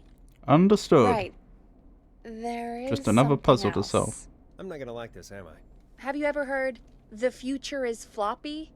Peggy, what the hell are you talking about? Floppy disk? I'm talking about floppy disks. Okay. Floppy disks are like these futuristic things that have information on them. You put them in a computer and they do something. Peggy, I know what a floppy disk is. Anyway, Reggie decided that the future is floppy and started phasing out Hello, our Penky. physical records It's and lovely to see you. replacing them with these floppy disks. I imagine it's the same for our personnel files. That's good to know. Since we haven't heard anything from Casey, I'm guessing Jason's okay for now. I'll check out Reggie's office and see what I can find. You'll need a key for that. I'll just slide it under my door now. Thanks, Peggy. I just have to look around. Yeah, isn't it 1984? I'm pretty sure floppy disks were Good. very widespread I'll by patch then. my mic down to the office, so Not you'll at hear all me over the futuristic. intercom. Yeah, they said they put up cheap housing on Nancy Drive, but look where Nancy Drive is. Like, that's... It's not quite in the centre, but that's pretty central. Like, I think it's really unlikely that that's where they would have just suddenly thrown up cheap housing 10 years ago, because what was there before? I suppose if there was something, you know, big there but derelict, like, I don't know, a dance hall or something that had been abandoned, then yeah, maybe then they'd knock it down and put cheap housing in. But it's such an unlikely place. You'd expect the cheap housing to go along the outside. You know, expanding outwards. Even the rigid floppies started coming at that time. Early it was the 5.25 inch floppy floppies. Yes, I've never actually seen a floppy, but I've heard. For those that aren't aware, the when people talk about floppy disks, they're normally talking about the rigid floppies, which are like almost square, rectangular things made of thick plastic. They have like usually a metal, what would you call it? Like a metal doodad, which sits at the top of the floppy, and if you move it to the side, then you'll suddenly see like a black film inside, and it's on the black film that all the information is stored magnetically. And so when the floppy disk goes into a floppy drive, obviously motors inside move the little metal doodad to the side so that they can read the floppy disk. But I have heard that it always used to be the case that, as Pengy is pointing out, that you used to just have the black film. Like floppy disks were called floppy because you literally just had this magnetic film that was completely floppy. I have a couple here, but got them later for a retro computer I bought second hand. Ooh, interesting. Interesting little project. Where is his office, incidentally? Is this his office? Locked tight. Nope.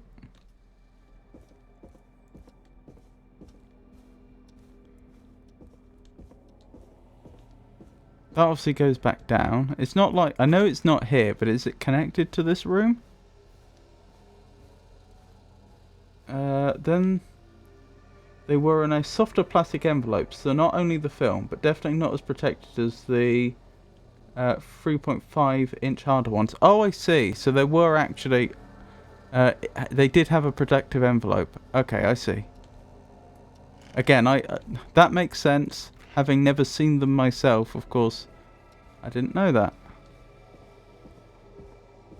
But you're right. You're right to pull me up on saying stuff that isn't true. Is his office down here then? Probably. That must be it. And just to verify, I assume we can't make it into either of these two rooms. Yeah.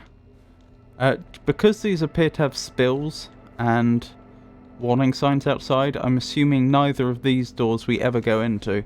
This is probably the last room in the building we unlock access to. I want to believe. And there's a flying saucer. There's the intercom to speak to Peggy. I do wonder if our employer is somehow involved. First aid to the injured. St. Gabriel Hospital, Gallows, Reginald Scott.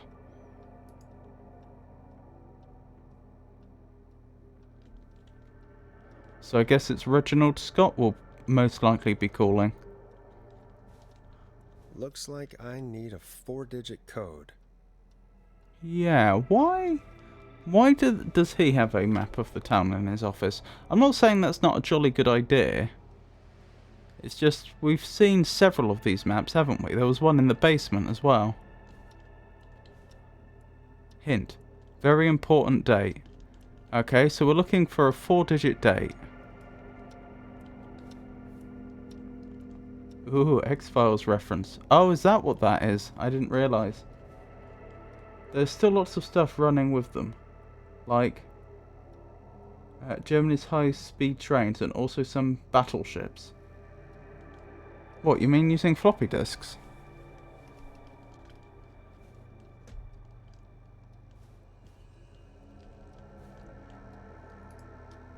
Clive, if you're reading this, stop stealing my post-it notes.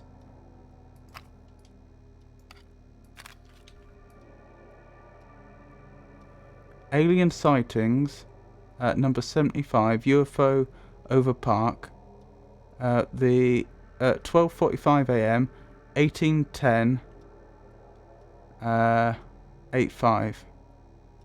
Hold on, I thought they were using the American... I thought this was America and they were using American-style dates throughout the entire game. But, which would be month, day, year. But 18 is not a month last time I checked. That looks like a British-style date. Day, month, year.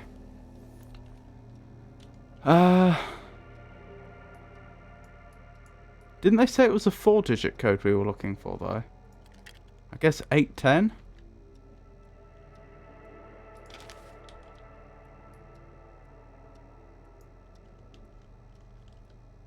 A Taste of Mexico.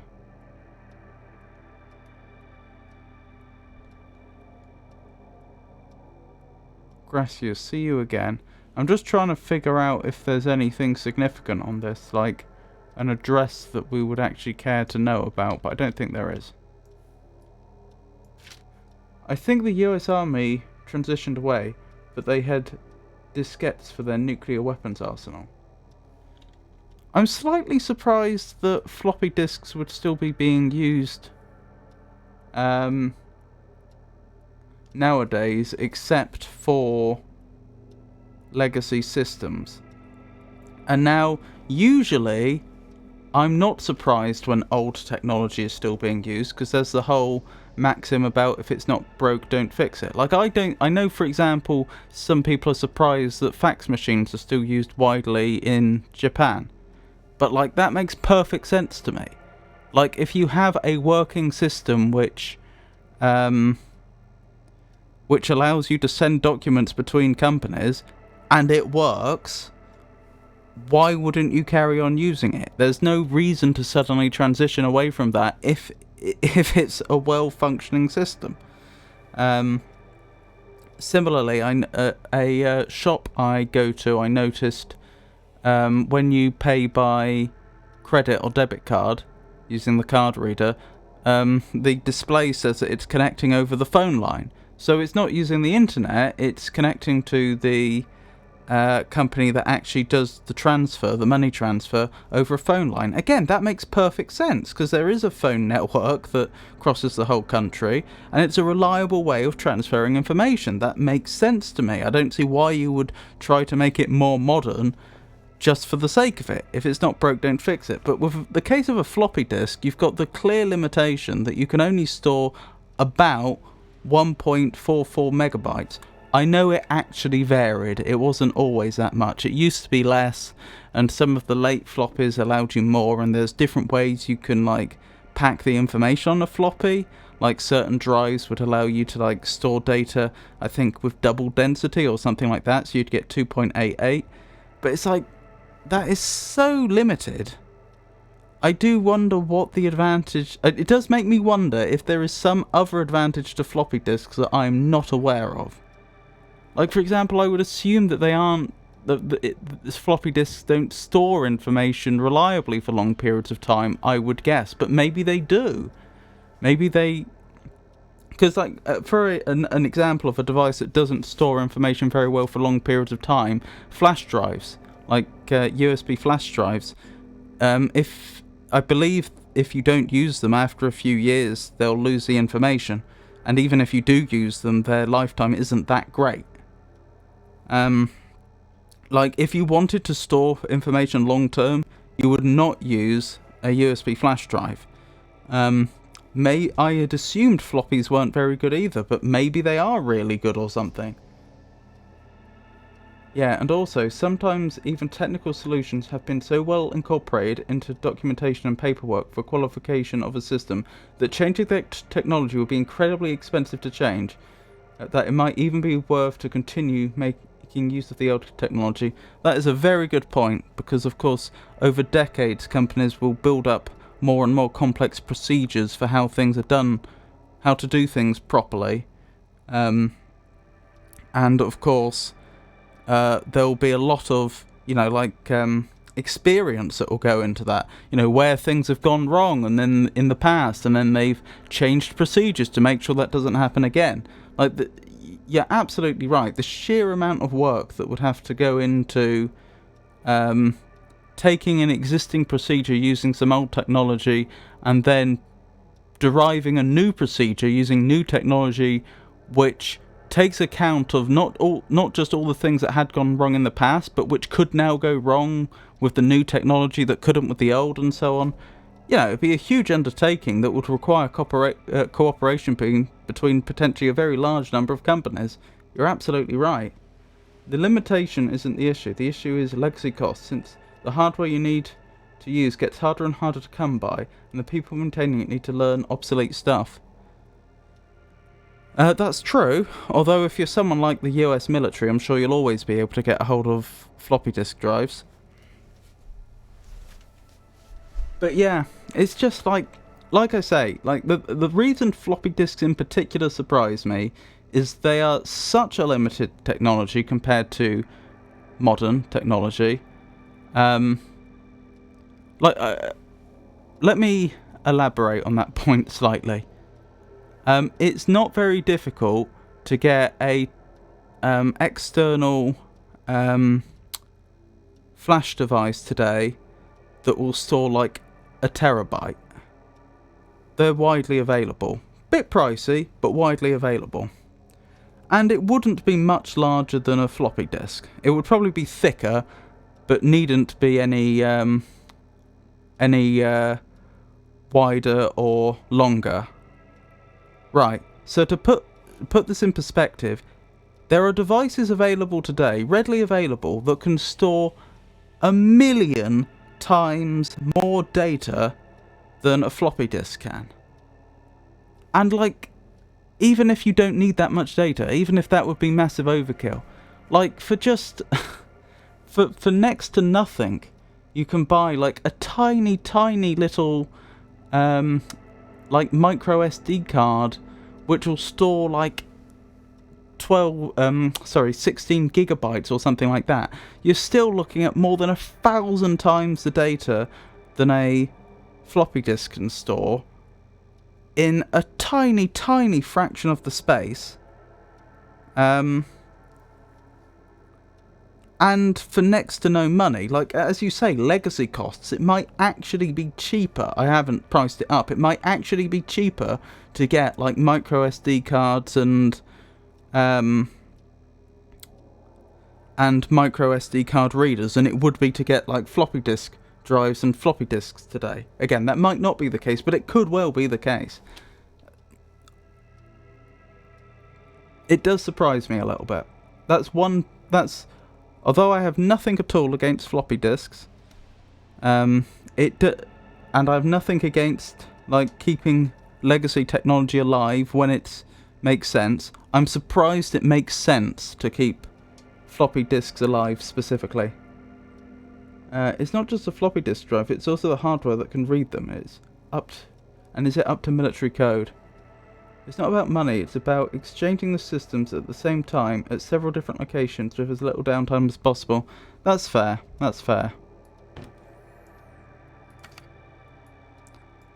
Ooh, a floppy disk.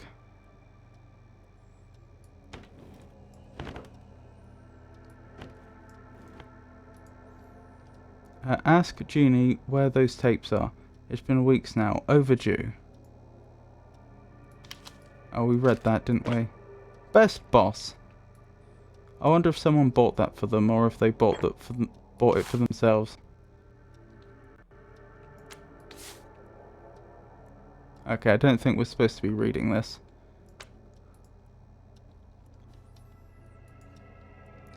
Axe Forever. Need to write pitch document. Good title. Bring back original protag and villain. Exclusive. I married an alien? UFO Monthly. Right. I was going to try and break into the safe, wasn't I? What was that date? So 1810-85.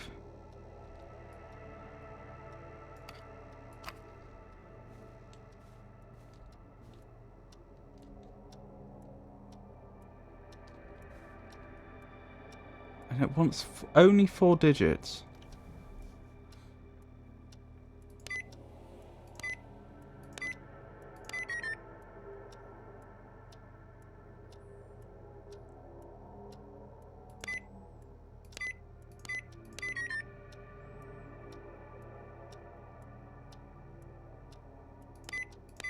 Could it be the time? Oh, I just found another note. Remember Reggie Jr.'s birthday is 9/10, not 10/9. Last year was a disaster. Oh, that'll be it.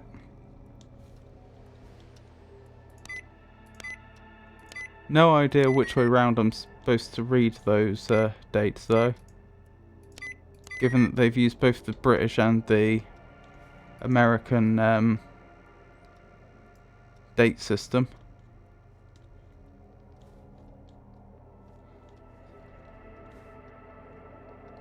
Uh, 1308. So again, that's the British date system. 1987. Or is it up to 87 by now?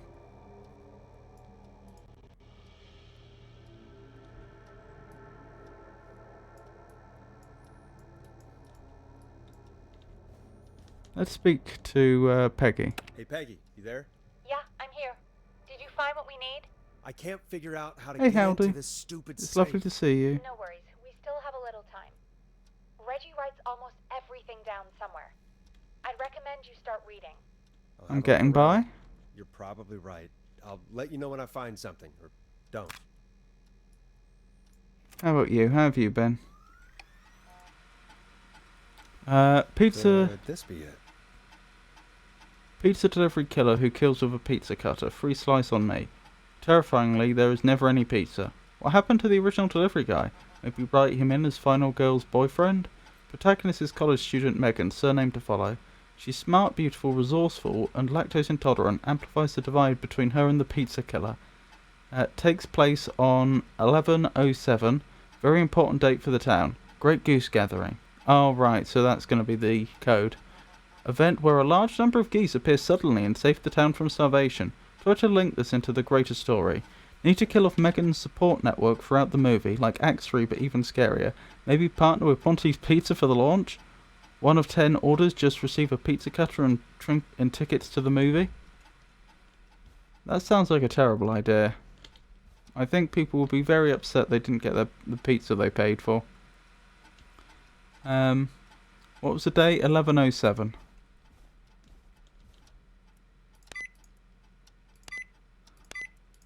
Nice. So it wasn't the very important code. It wasn't his son's birthday, and it wasn't what's the other one?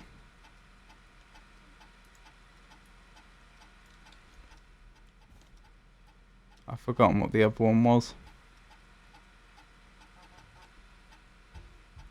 But it was a fictional date that he had he'd come up with for one of his stories that he's writing.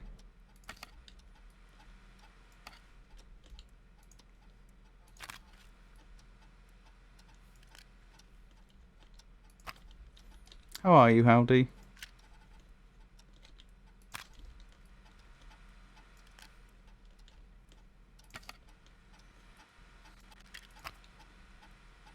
Oh, the other date, that was the date that some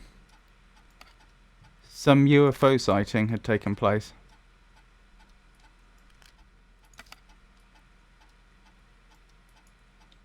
I mean, we could have a look at this while we're here.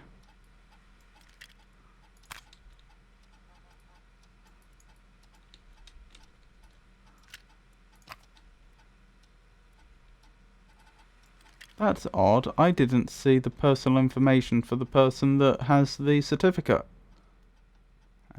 Which is Reginald Scott. Oh, Reginald Scott. This is Reginald Scott's office. Okay, right. That makes sense.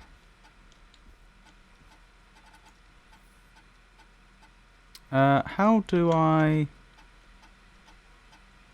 There we go. Remove the floppy disk, I was going to say. Right, I guess we go through these one at a time.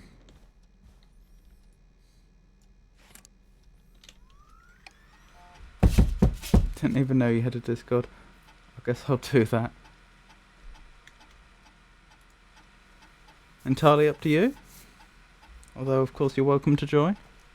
Barbara Albright, job title receptionist. Date of birth October 7th, 1957. So she's what, about 30 now? Just under. 29. Address 14th Craven Street. Phone number 542 1890. Notes, Barbara is really getting on well with all the staff here. Everybody gave her great feedback at our last review. I got the feeling there's something going on with her and Brad. Call it a hunch. Barbara's got another cat recently. Oh, I remember reading about her and Brad. Brad broke up with her, didn't he? She must have at least 5 now. Daisy, Murphy, Penelope, Freddie and Lord Winderston. I need to monitor productivity going forward. The cat photos are a big distraction for the rest of the team. Barbara laughed when I told her about the concept for my new horror script. I don't care what she thinks. A story about an alien egg at the centre of the Earth set to hatch on February the 30th is a great idea. Why else would we avoid having a February the 30th?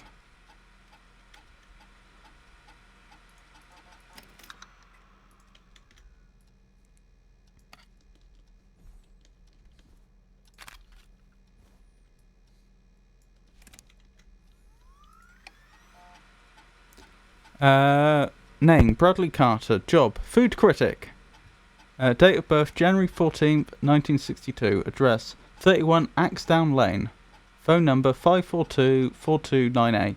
Notes, when I hired Brad as our station's food critic, people said I was crazy. We only have 3 takeout places and a diner. What's the point? To them I say, you can't be afraid to explore the darkest reaches of the unknown. Or Henderson. I've forgotten who Henderson was. Maybe one of the owners of those food places. Bradley and Barbara seem to be spending an awful lot of time together. I didn't realise she's so interested in Brad's work. Maybe I should join one of their after-work meetings sometime. I've always wanted to learn more about food. Brad and Barbara ended up missing most of our first aid training session. Brad made a joke about practicing mouth-to-mouth and Barbara got really upset and stormed off. The joke wasn't that bad. Okay, so the takeaway there is that neither of those two can be trusted to help out in this instance. Although I don't think either of them lived near all that close to Nancy Street. Anyway, oops. Where was it? Here. Sorry, Nancy Drive. So Bond Street or... Oh, Axdown Lane is close. Okay. But we can dismiss both of those two. They aren't going to be of much help. Get a load of this, Peggy. Apparently, I'm a lone wolf type. First, what are you doing? We don't have time for this. We have a man literally dying on the line, and you're more interested in you. You're right, I'm sorry. I need to focus on possible candidates. I can read the rest of this later. Name, Forrest Nass. Job title show host. Date of birth, 5th of April 1940. Address, Come On In, Romero Street. Phone number 542-0237. Notes, I can't believe we actually got the Forrest Nash here in Gallows Creek. His motivation may be low, his demands are a bit beyond our means, and he's currently blacklisted from any reputable station, but honestly, we don't have a reputation to lose. Forrest isn't really integrating with the team. Seems to have this lone wolf thing going on. Heard him call Jeannie Janie.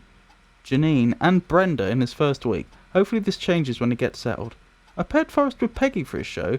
They seem to have developed a relationship of sorts pretty quickly, which is good because we sure don't have the show budget to pair him with Karen. I wonder what that means. Why would it be more expensive to pair him with Karen? Maybe we'll find out. Karen Lawson. Job title, Senior Producer. Date of birth, August 2nd, 1944. Which would make her 43, I think. No.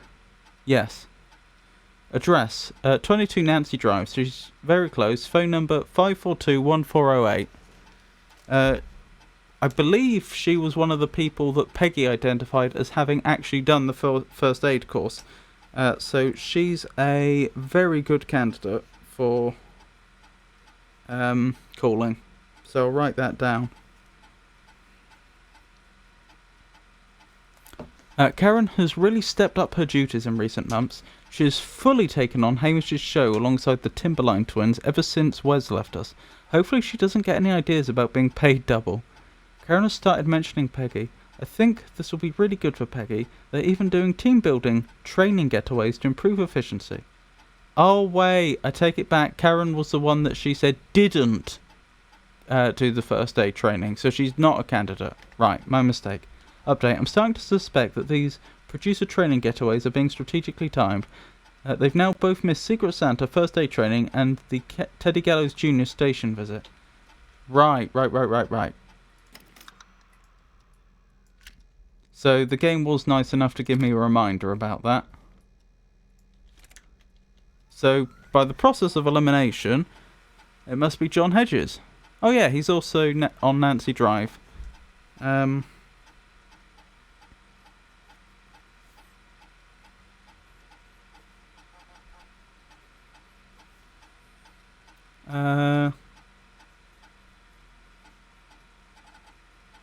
Just copying down the most important information. Name, John Hedges. Job title, newsreader. Date of birth, July 19th, 1931.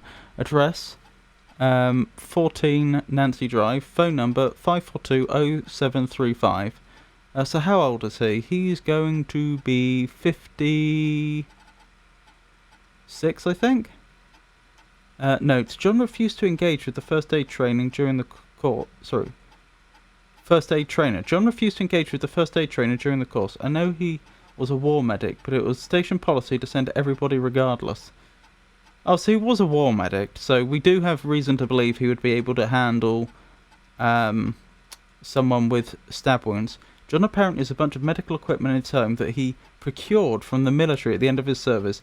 Is that legal? Do I need to report him? Spoke to John again about eating the free samples that Brad gets sent for his reviews.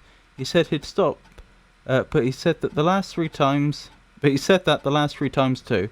Is it un-American to reprimand a war vet? Well, I think we found our candidate. So, John Hedges. In fact, why waste time telling Peggy when we could just be heading straight back?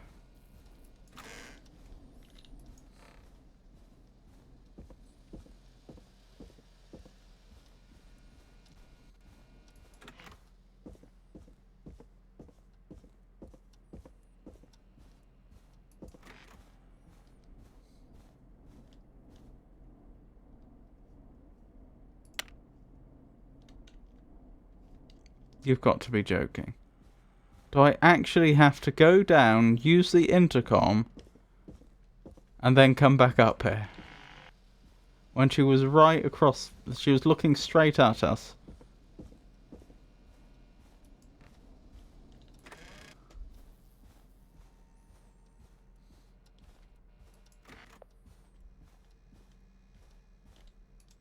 Hey, Peggy, you there? Yeah, I'm here. Did you find what we need? I think I know who our best bet is to help Casey and Jason. All right, good work. Who should I... Hello? Is anybody there? Please pick up. Casey, I'm here. What's wrong? Jason started going pale. I tried to get him to rest, but he just Oh, he's going into shock. What's happening? What do I do? He's going into shock.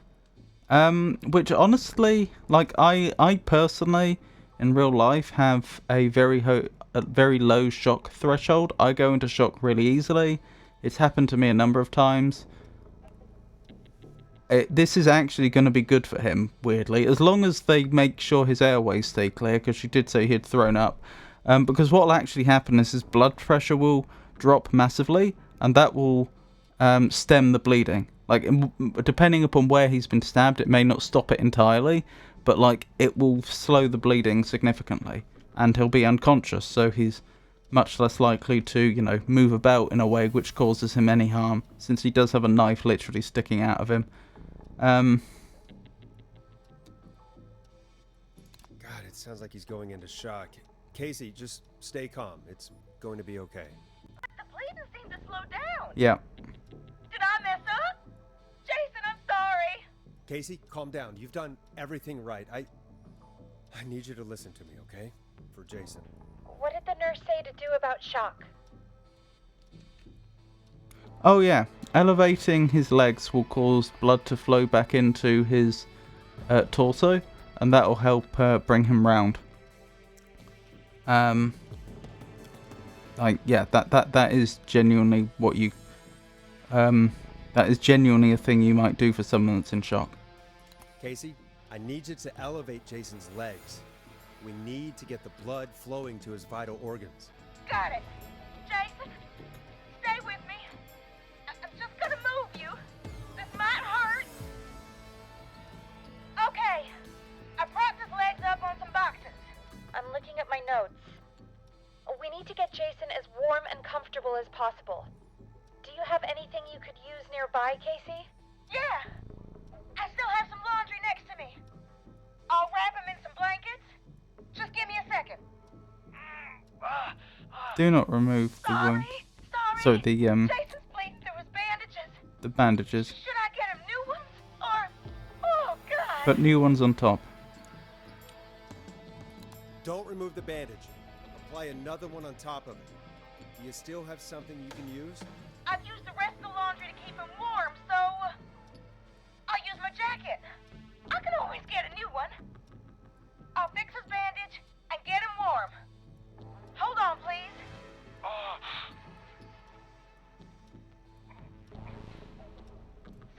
Sorry. I'm done. You're gonna be okay, Jason. Just relax now, okay? Boys, I'm scared. He's not doing well. Is he gonna... Jason is going to be fine. Just make sure he knows he's going to be okay, okay? Okay. But please, I can't give him what he needs. Please send help. I can't lose him. All right, Forrest, we need to hurry. Jason doesn't sound like he's doing too well. You said you knew who to call earlier? Who was it? John Hedges. Let me... Yeah, it was, wasn't it? I was going to say, let me double check. Yep, it is. We need to call John Hedges. He lives on Nancy Drive. He didn't really participate in the first aid training, but he's a former war medic. He's probably the most trained person we have. Really? I never really spoke to him before. A war medic, huh? Yeah, and according to Reggie's notes, John keeps all of his old equipment at his house. He's something of a hoarder. All right. What's his number? 5420735. Calling now. Let's hope he picks... Who the hell is this calling me at... What time is it? John, it's Forrest Nash here at KFAM. We have an emergency and we need your help. Forrest?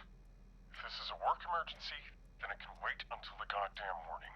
Just leave me a note like everybody else. This is a medical emergency. Or somebody has been stabbed. Or the whistling man is back.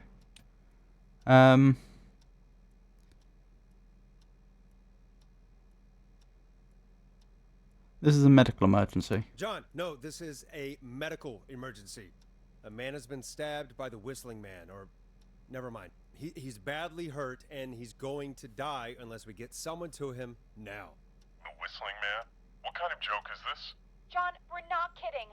A man is gonna die if we don't help him right now. Seriously? I haven't been called on for over 10 years. Where's the patient? What's his condition? He's at 25 Nancy Drive. I think we got his friend to stem the bleeding, but he's gone into shock. He's passed out right now. You say he was stabbed? Do you know the extent of his injuries? From what we were told, he has 2 major stab wounds. One to the stomach and one to the leg. The knife is still in his leg, and the stomach wound is open. Understood. Let me grab a few supplies and I'll head right over. Damned if he dies on my watch. Thank you, John. We'll let him know you're on your way. Good luck. I'm worried that that individual may have You been... there? How are we doing? Bad. Jason seemed really weak and then just started thrashing. Oh, right. Yeah, that... It sounds like he's had some sort of fit. I know that I have been told that when I've gone into shock, sometimes I've, shaken a bit, but not like a full fit. How is he now? Or are you hurt? Both good questions. When he was thrashing around, did he hurt you in any way? Or are you okay? I'm fine, but Jason passed out. That's honestly probably for the Please tell best. me you found someone to help. Casey, help is on the way. My colleague will be there soon. You hear that, Jason? Someone is coming. You're gonna be just fine. Just hold on for me, okay? Just hold on. Come on. Hello, Casey. This is John Hedges. I'm here about... How did you know her name was Casey? Did we say that? I don't think we did. I'm guessing that's Jason there. Casey, I'm gonna need your help. Forrest, Peggy, don't you two worry. We've got this from here. Okay. Forrest, we'll call you back later. I have to go now. Good luck, everyone. I do worry that God, Jason may I have hope he's gonna be all right. been working with the Whistling Man at some point. And with that, the show moves on. We're sending our best wishes to Jason. Interesting that Peggy managed to hook up the building's intercom to the Well, radio after system. all that excitement, I think we could use some music. Come back upstairs when you're ready. I don't think that's something that they'd normally do. Like, why would they bother having the building's intercom linked up to the radio? I wonder if she just stuck a microphone right next to the speaker or something. Like in the intercom in her room. Oh, on air, so Peggy's speaking, presumably. They aren't just playing music. What was I thinking? I really do like the fact that for that puzzle they did actually use real world first aid. Because someone who has played this game could find themselves in an emergency one day and that could lead to them saving a life. I better put a record on.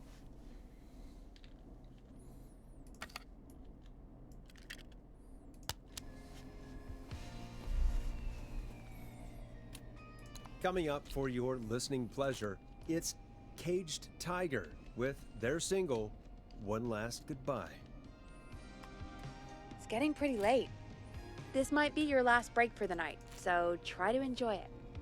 Give me a buzz when you want to go back on air. Well, what would I do with the break? We've already researched everything there was in Reg's office that I'm aware of. We never did find out... Oh no, I was just about to say, we never did find out what's on that tape, did we? But then I remembered there's a reason for that. It's because that particular tape, this one, is in a case, and we don't know how to open a case.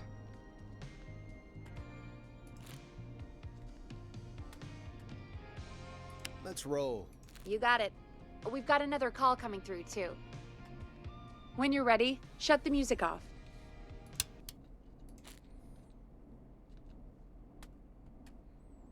Welcome back to 189.16, The Scream. I believe we have another caller on the line. How are you tonight, caller? Forrest! It's me, Roller Ricky. Oh, and Maxie's here too. Good to hear from you. Good to hear from you again. How are you both doing? Oh, we're good, man, thanks to you. You're like our guardian angel. That wouldn't be a bad look for you, Forrest. A little White Wing Halo number. Maybe something for the K-Fam Halloween party. All right, everyone, let's calm down. I don't think of angels as being Ricky, very I'm Halloweeny. just glad we could help you and Maxie. Is there anything else we can help you with, Ricky? Actually, Then I think I again, have some info that might help you. I don't know what Halloween was like before it got all commercialized. I don't know if went back 100 years, whether there was an association with angels and Halloween. I really don't know. Oh? What's that? You see, man, me and Jason know each other. You know each other? Yeah, we went to Gallows High and played on the football team together.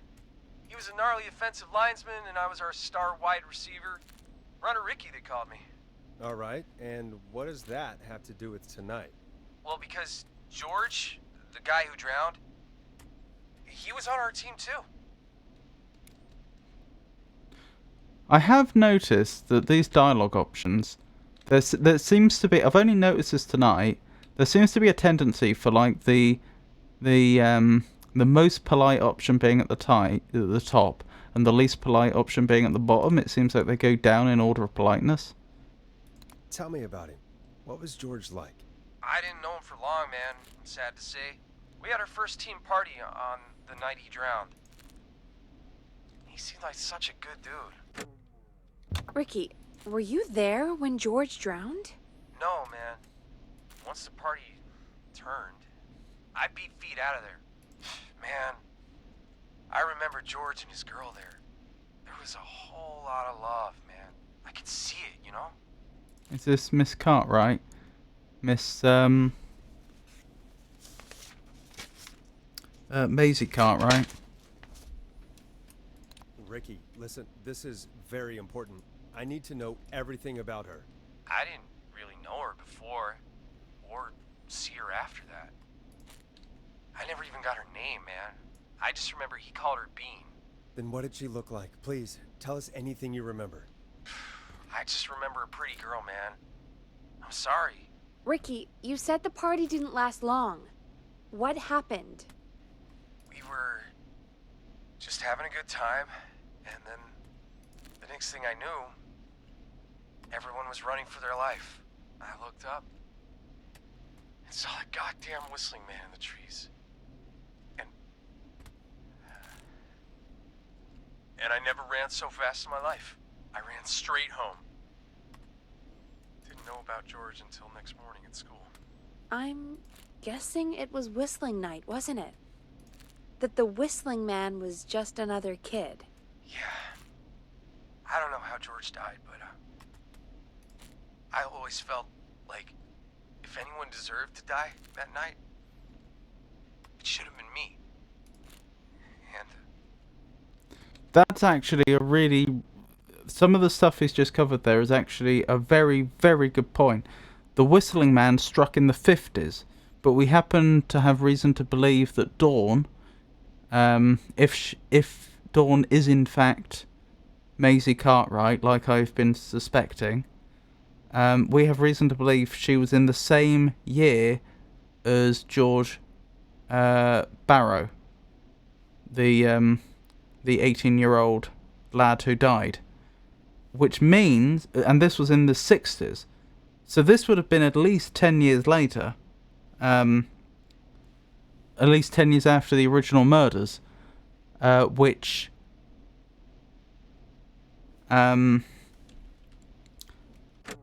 means that it couldn't possibly have been Dawn originally. It could be Dawn this time round as a copycat murderer, but she can't have been the original murderer. She would have been too young. She'd have been like 8 years old or something. Ricky, it wasn't your fault. You're not a bad person. I know that now, man. It took a long time to learn, but yeah, just thought I'd tell you all what I know. Thank you, Ricky. This helps. Thank you. You got it, man. Anyway, I think it's time for me and Maxie to free up your phone lines. Thanks for listening, man. I'll let you to it. Night, Ricky. All right, folks. Looks like we got a new lead in the case. If anyone has any info about this mysterious being, please call in. If she was George's girlfriend back then, She's probably in her mid to late 30s now. Huh. Oh, we have another call coming in, but hang on. What's up, Peggy? Is it Ponte's number? Peggy? You're gonna want to take this call off the air. Who is it? Just do it. All right, folks, it's time for another track. Here's one to help you sit back and relax. We'll be right back after this. What do we want to play? We have played all of them already.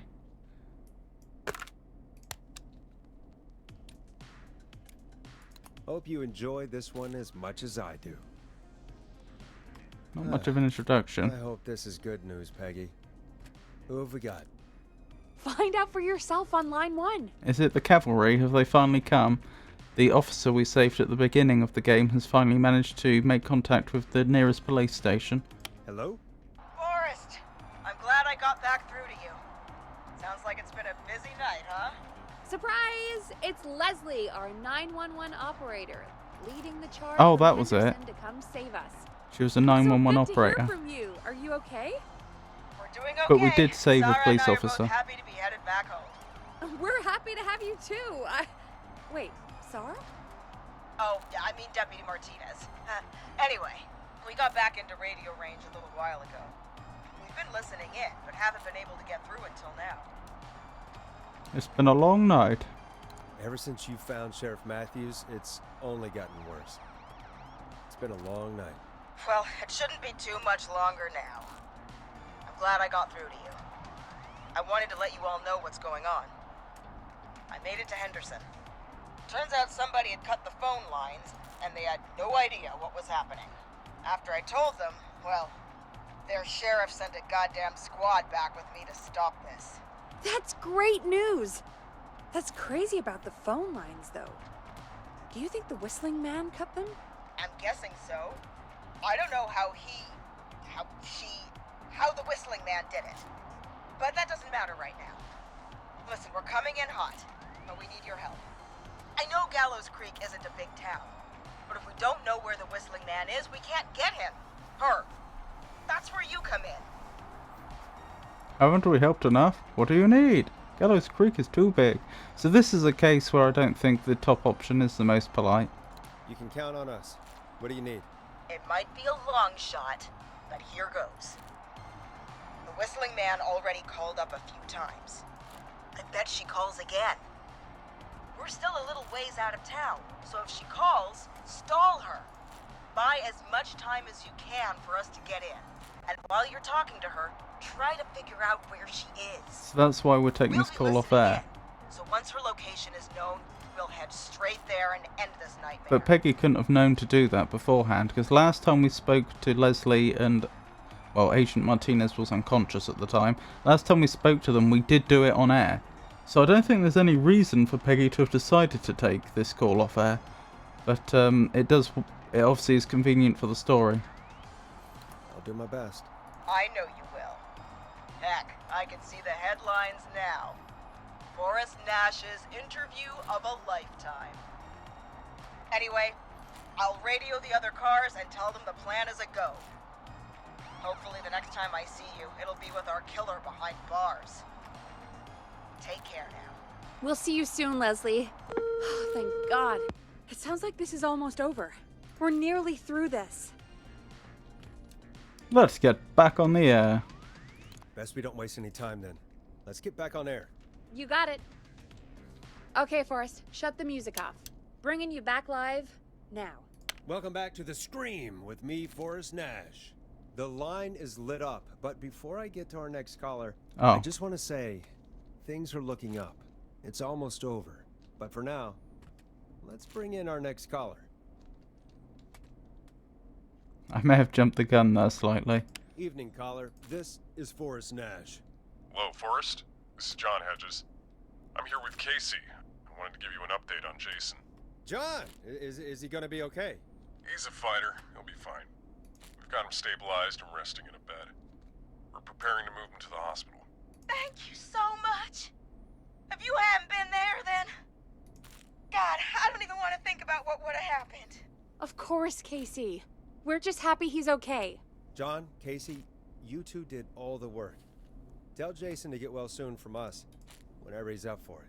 Well, why don't you tell him yourself? Is this Forrest? Jason Parker survived the Whistling Man. Jason, we meet at last. It's good to hear you, Jason. How are you? Oh, well, you know. I've got a hole in my stomach, and there's a knife in my leg, but John gave me something to take the edge off. So, I might feel even better than either of you. Oh. Take it easy until you get to St. Gabriel's. I will. But, before that, I needed to call you. I'm guessing the Whistling Man is still out there? Yep. Yep. As far as we know, anyway. I was worried you'd say that. God damn it. Actually, I'm glad you called. I wanted to talk to you about what happened earlier.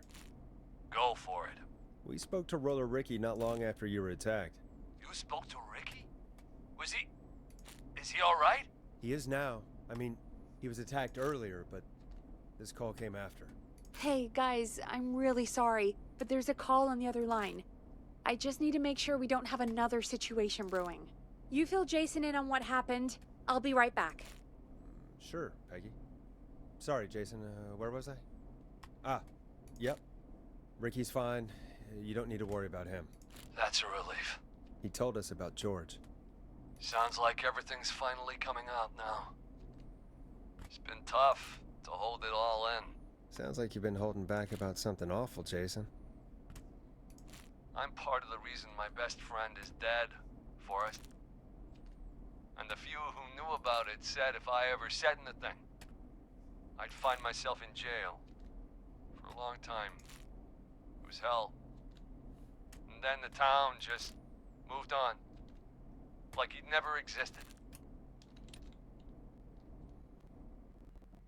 What happened? What happened that night? I went along with the stupid prank, that's what. Whistling night. Some of the guys on the football team had an idea for a way we could haze the newcomers.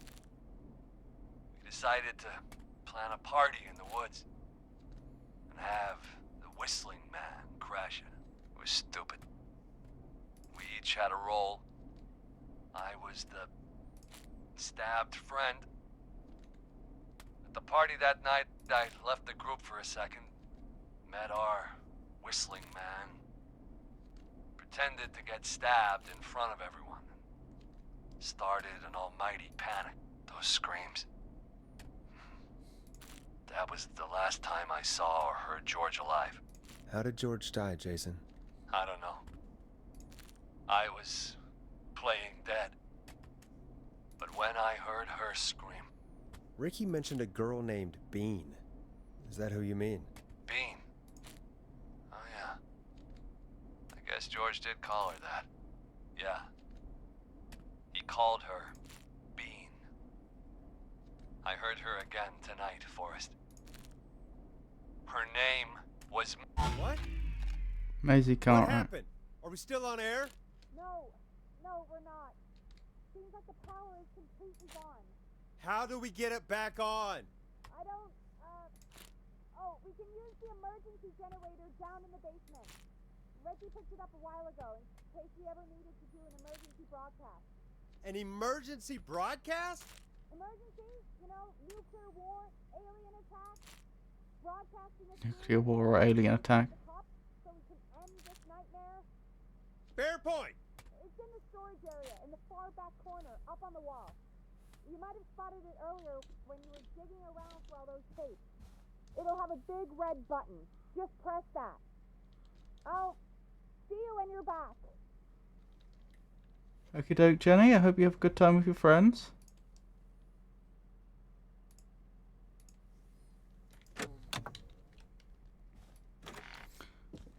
Now, what's the betting I get ambushed and stabbed?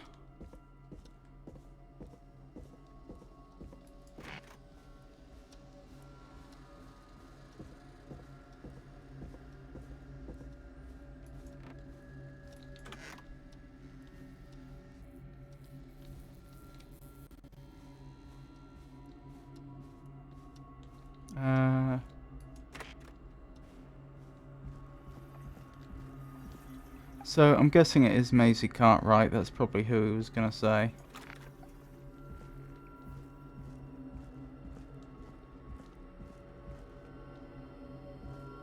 That would be an obvious place to hide. That would have actually been a good place to hide had they been there. Because they could have easily gotten out of my sight, and then I'd have ended up turning my back to them.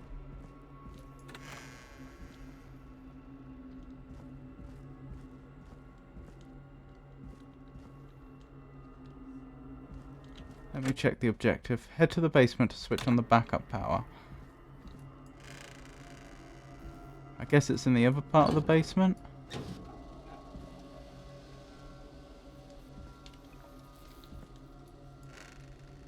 Interesting that some of the lights have gone out here, but not all of the lights. It's now... the room now looks blue, not red. I think it was red before.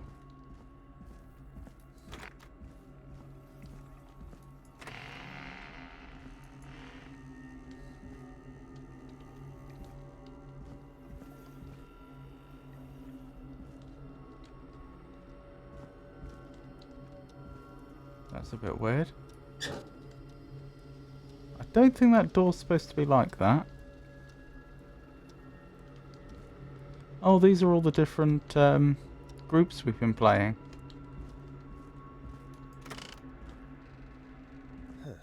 Far back corner. Why is this station so big? Yeah, like we're not going to get attacked. The killer had an easy way in, which they actually secured by getting us to go out. Although, admittedly, they could have done exactly what we did, I suppose, with the fuses.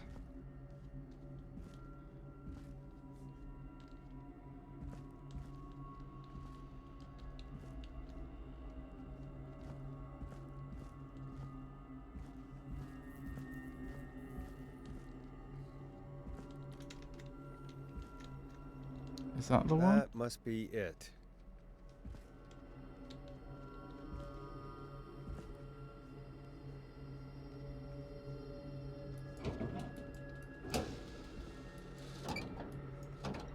There's so many places someone could hide here. It's not even funny. Oh, we've got power. Restore power to the station after the blackout. The whistling man. I need to warn Peggy. Where's the nearest intercom?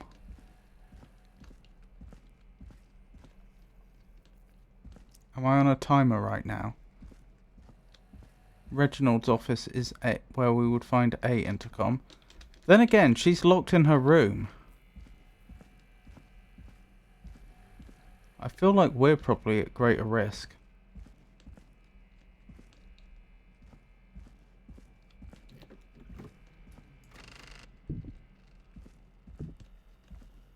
Peggy, are you there?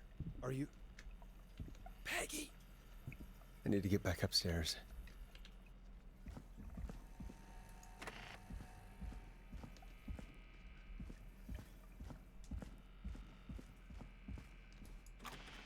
I did notice there wasn't any personal information on Peggy. I don't know, for example, that she couldn't be Maisie Cartwright. What the hell? Because presumably she would have been in a position to cut the power.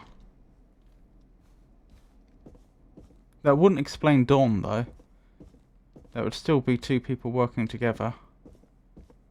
Why did you react that way? What did you see that you didn't like? On air. Oh, the game just saved, so I think there was something I could have done back there that I didn't.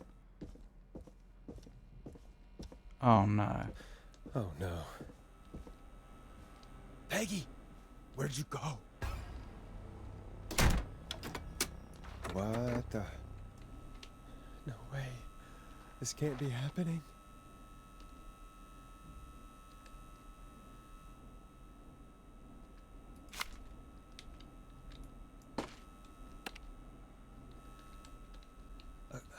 Call.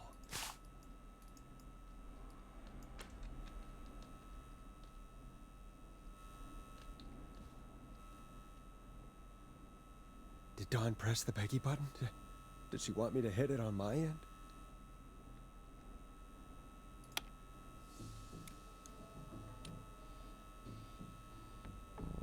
What do you want? Good to talk to you again, Forrest. You know, I've really enjoyed our chats tonight.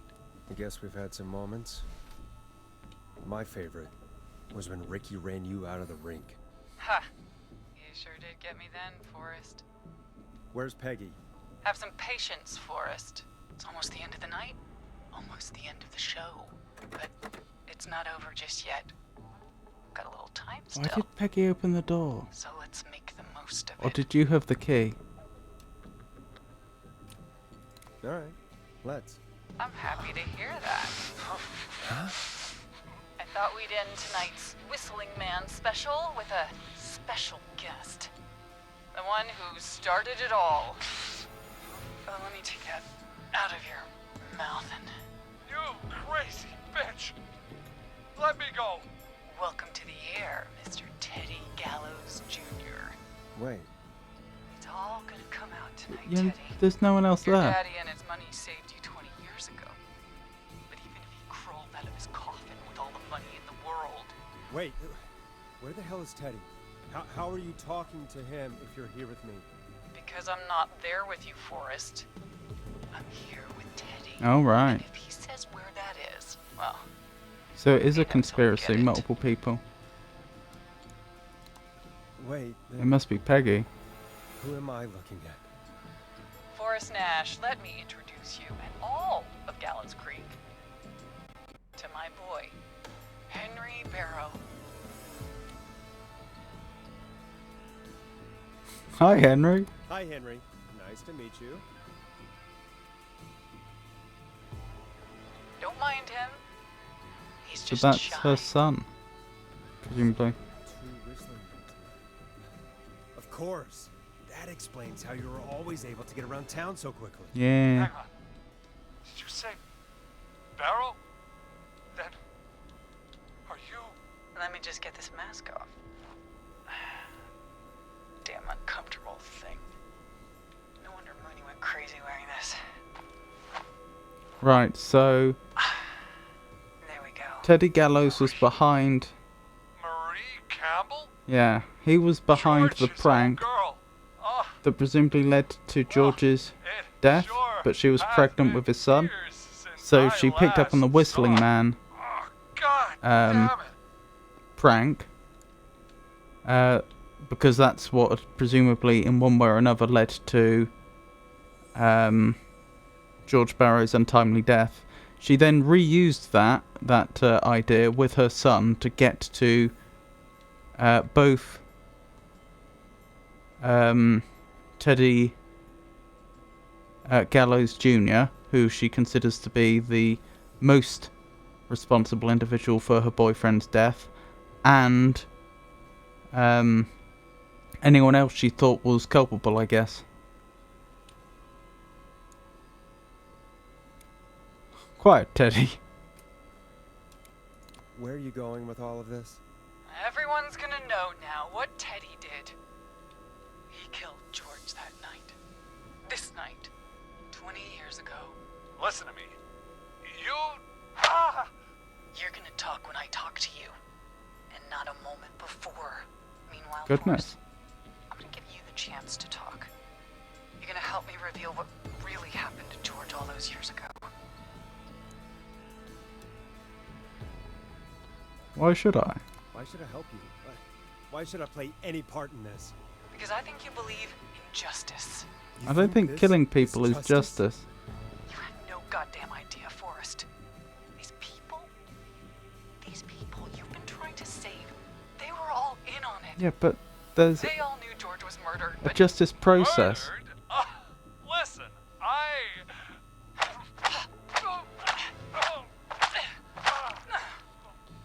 That didn't said sound you good. speak when you're spoken to. Now, I know you've done some good work tonight in piecing together what happened to George 20 years ago.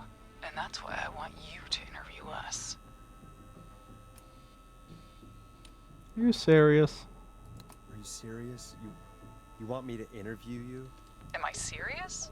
After everything tonight, you really have to ask me if I'm serious. Do a good job. And hell, you might be the only one to leave here alive. So you're planning to kill yourself and your son? I need to drag this out. If I can buy Leslie time to get back to Gallows Creek, and if I can find out where Marie is, then this can end. Good point. Teddy, we'll start with you. Just, talk me through what happened that night. How did it start? How would I know? It was 20 years ago. Hit him, Murray. Be honest, Teddy. Teddy, be honest with me or we're both going to die. Honest? Forrest, I'm trapped here with a psycho. Ow. What the hell? God damn it. Okay. Our first team party was coming up. And when I saw the date it was scheduled for, I had an idea for a way we could prank the new guys.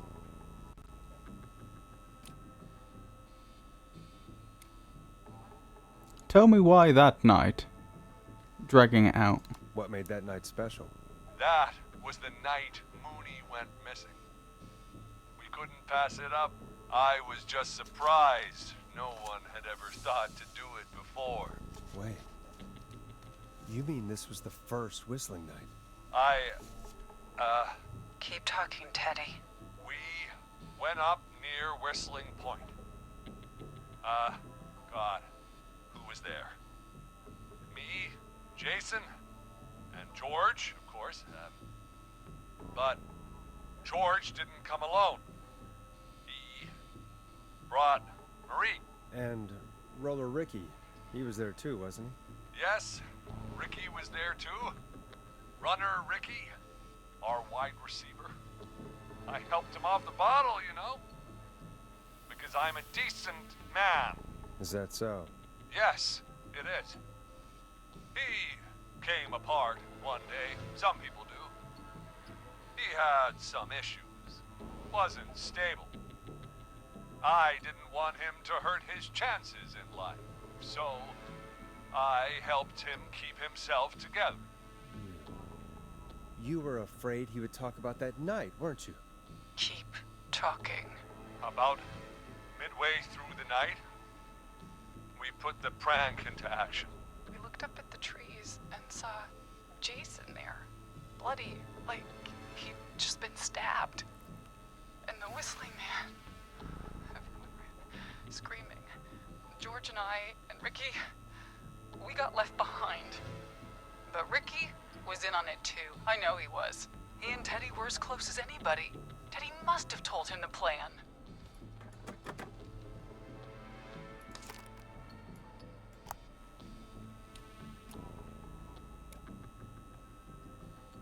Did you ask Ricky?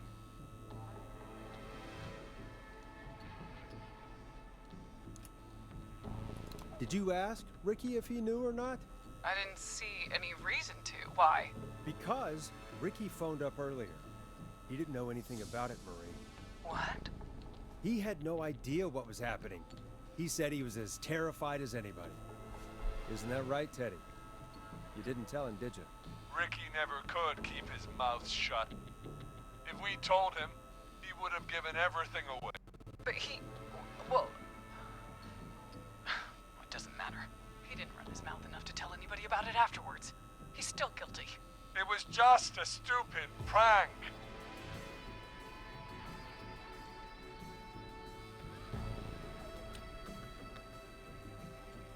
Just a prank? How can you still say it was just a prank?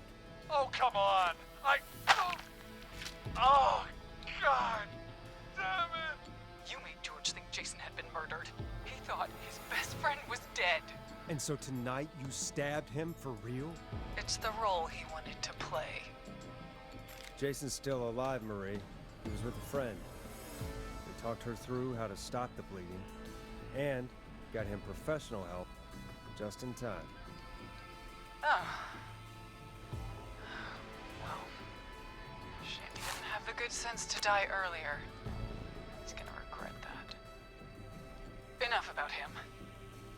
Me and George That means you took have to off leave running. here alive if you're gonna go Somehow after him. we got separated in the woods. I ended up near the bottom of Whistling Point, and when I noticed George wasn't with me, I panicked. And then, I don't know how he snuck up on me, but the Whistling Man grabs me. I scream, and he starts laughing, telling me it's just a joke. I can stall for time here.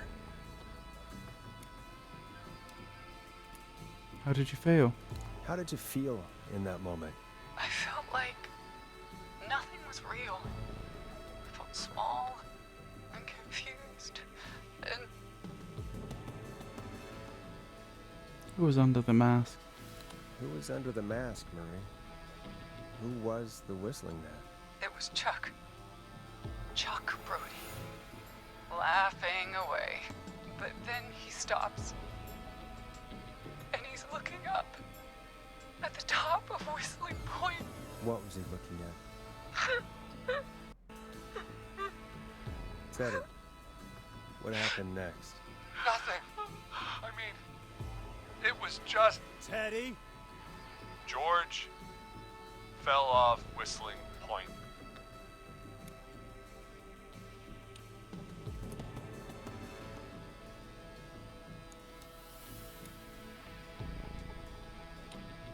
Where were you?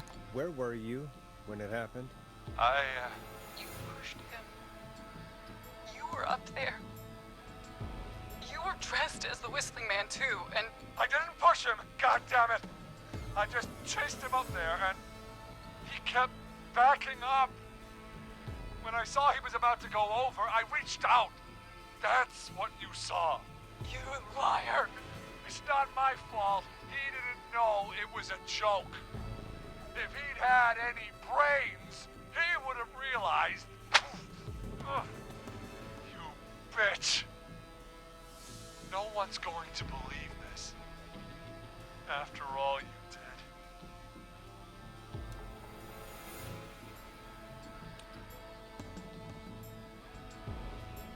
Even if you didn't push him, Even if you didn't push him, you still chased him to his death. I can't be blamed for someone not getting a joke.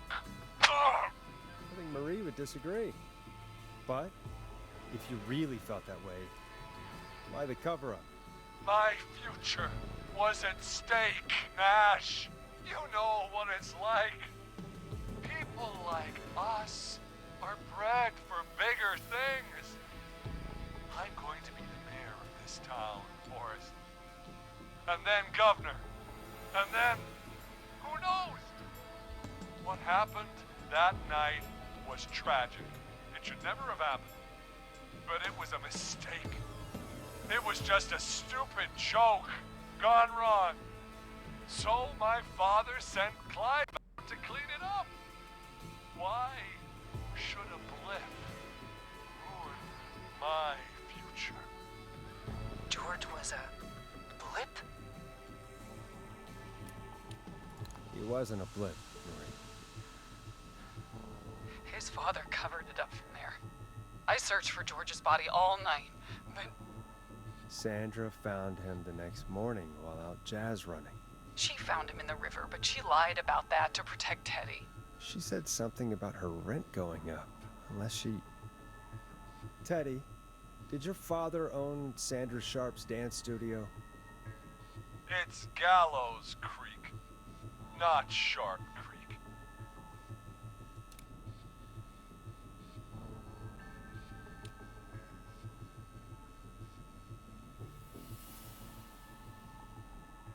is that a yes? I take it that's a yes? Yes, okay. We own most of the town. That's it then.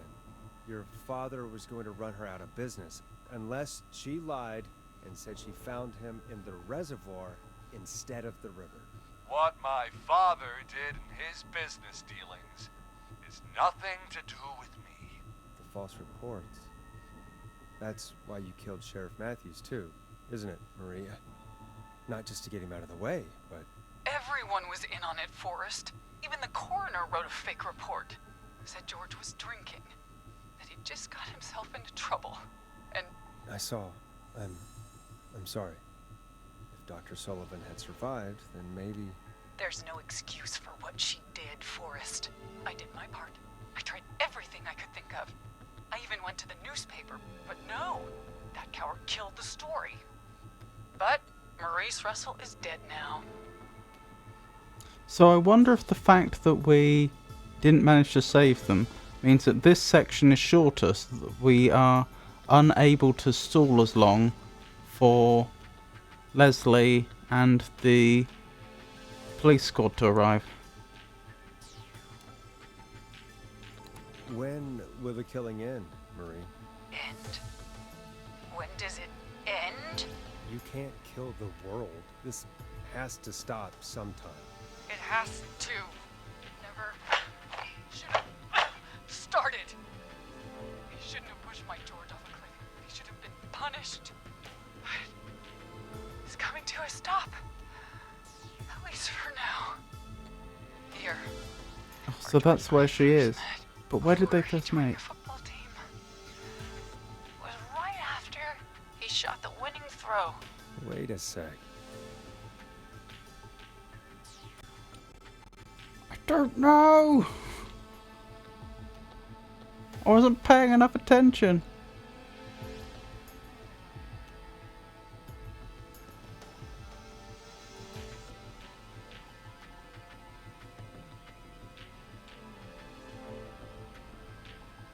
I'm gonna guess the roller rink?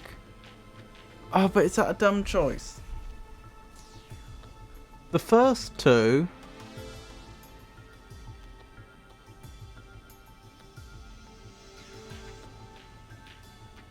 are obvious places where you would play sport.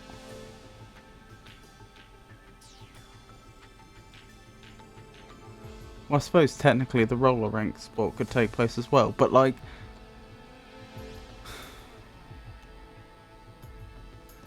if this was before he was on the team, he probably wasn't on the football field.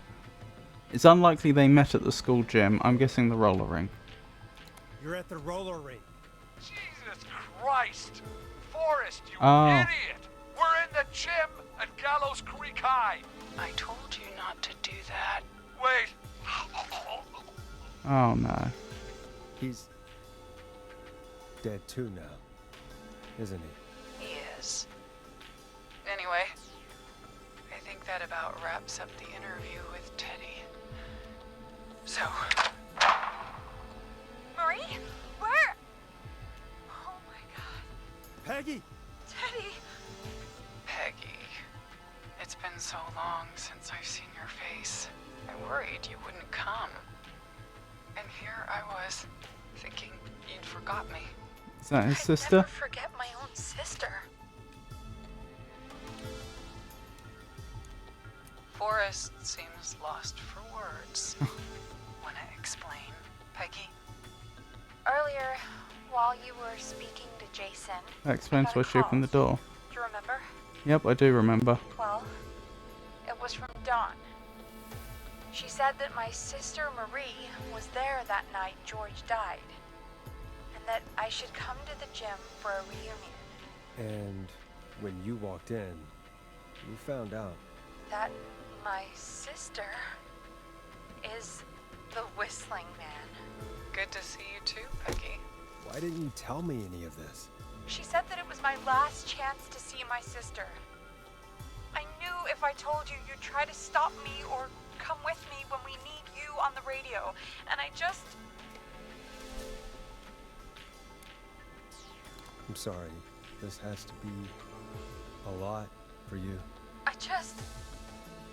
What happened to you, Marie? You just disappeared one day. Disappeared? I was thrown out, Peggy. I begged Mom and Dad to do something about what happened that night, but did they care? No. They told me to stay quiet. They only cared when they learned I'd been with George, and... Marie, I'm so sorry.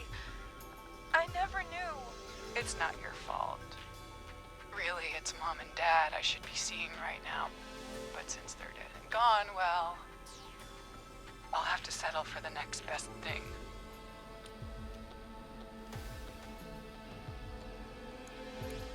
Is that why you attacked Eugene? Wait. Is that why you went after that kid in the maze? Eugene Stein? Because his parents? That's right. Eugene's parents were there that night too. But they got themselves killed in a bus accident. And since only their child was left... Marie, please. Mom and Dad are gone, Peggy. Besides, you forgot me. Just like the rest. You forgot. Marie, Peggy never forgot about you. Keep your mouth shut. She kept a card from you. She kept it here in her desk. What card? The card you made me for my 8th birthday. What does it say then? Happy birthday, Peg. Now you're great and 8. Love, M.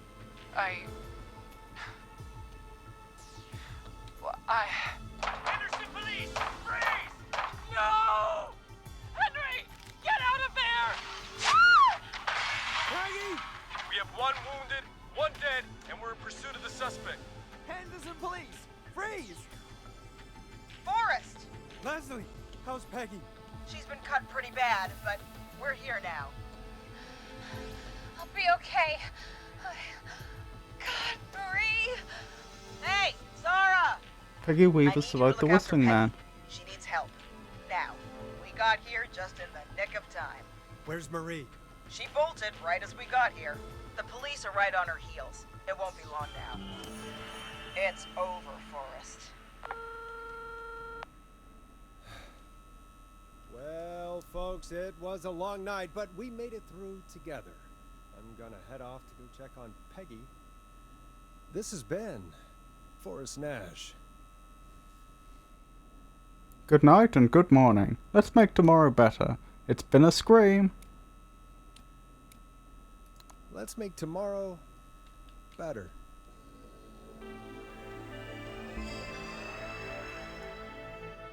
Forrest Nash survived the Whistling Man. Oh, so I could have not made it.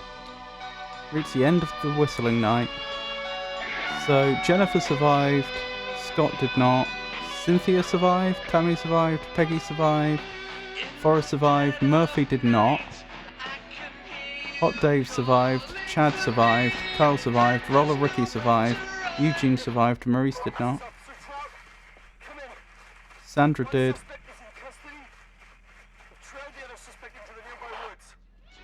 Virginia did not, Jason did, Teddy Gillies Jr. did not, Heather did, Lisa did, Seth did, Chuck did, Martinez did. So how many people in total? 1, 2, 3, 4, 5, 6, 7, 8, 9 times 2, 18 plus 4, 22. 1, 2, 3, 4, 5 died. So we saved 17 of 22 people. To be honest, it felt like it was a lot worse when I was actually playing the game. We actually didn't do too bad. Where are we? Open the door to skip the epilogue and credits. Well, we probably want to hear the epilogue. Ponte's Pizza, 1 free beer. For 1 point for every point that Gallows High wins by on Tuesday's big game with every order.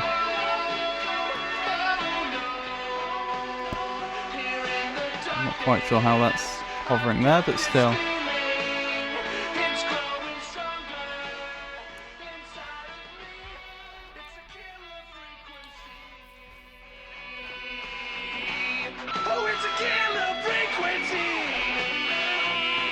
Oh, this must be a song they had composed for the game.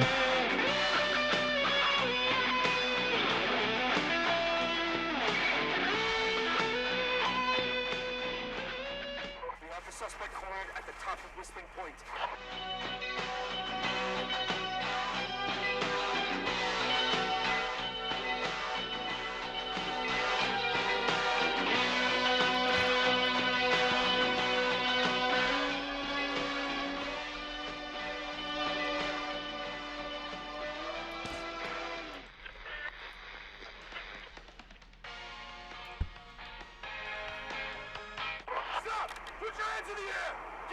Or is she going to jump off Whistling Point?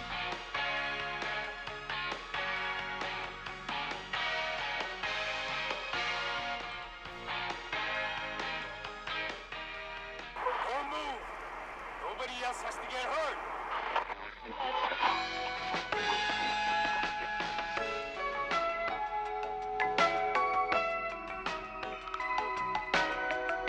What is that thing in the air?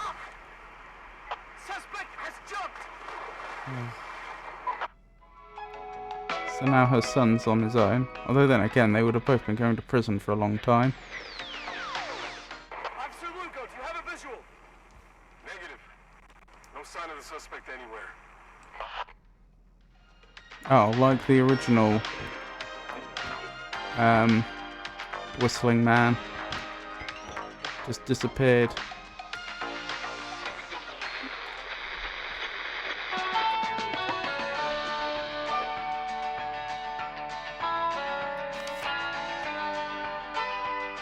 Oh, they won 28-20, so 8-3 beers with every Ponte's pizza.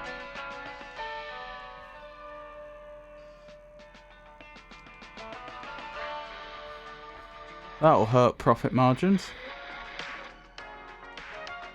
1, 2, 3, 4, 5, 6, 7.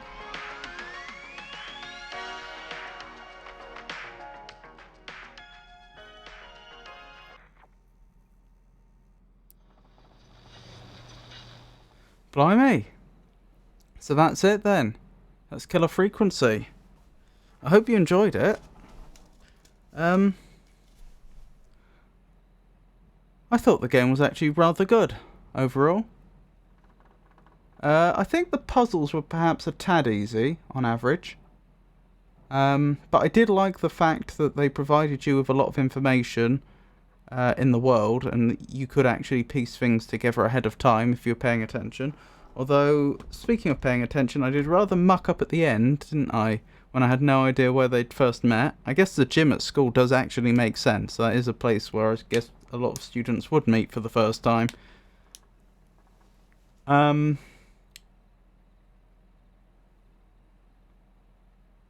But yeah, I think at some point we're going to want to go back and play this again and try to see if we can get everybody saved. But I also think that due to the story-driven nature of the game, we're probably going to want to give it a break for a while. I think if we were too quick to play it again, it probably would get a bit boring. You know, since if I, like, next Saturday I started the game again, you know, would know everything that happens. I hate pizza and adventure games in ego perspective. Oh, sorry, I hate puzzle and adventure games in ego and perspective. Noted. You mean first person then?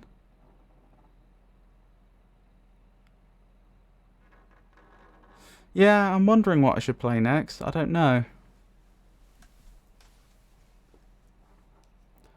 Let me check the list quickly.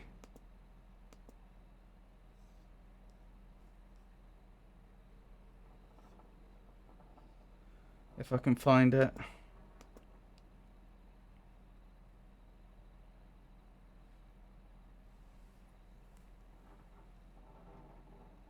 Do some Slay the Princess. Lots of stuff added.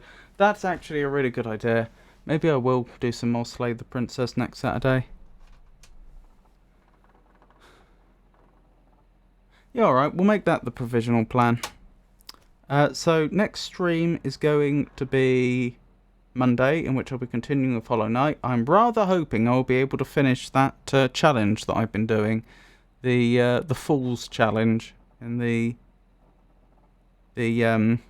Colosseum of Fools, because at this point I've spent about 1.5 streams attempting it and not managing it, but I am hopeful that next Monday I'll be able to do that. Next Friday's stream will presumably be more Hollow Knight until the game's finished. I'm hoping that once I've got past the challenge that I'm currently doing, that will be there won't be that much more of the game. Well, I say I'm hoping, of course I'm enjoying the game, but you know, it feels like it's coming towards the end is what I'm getting at. It doesn't feel like there's loads of content I haven't seen yet.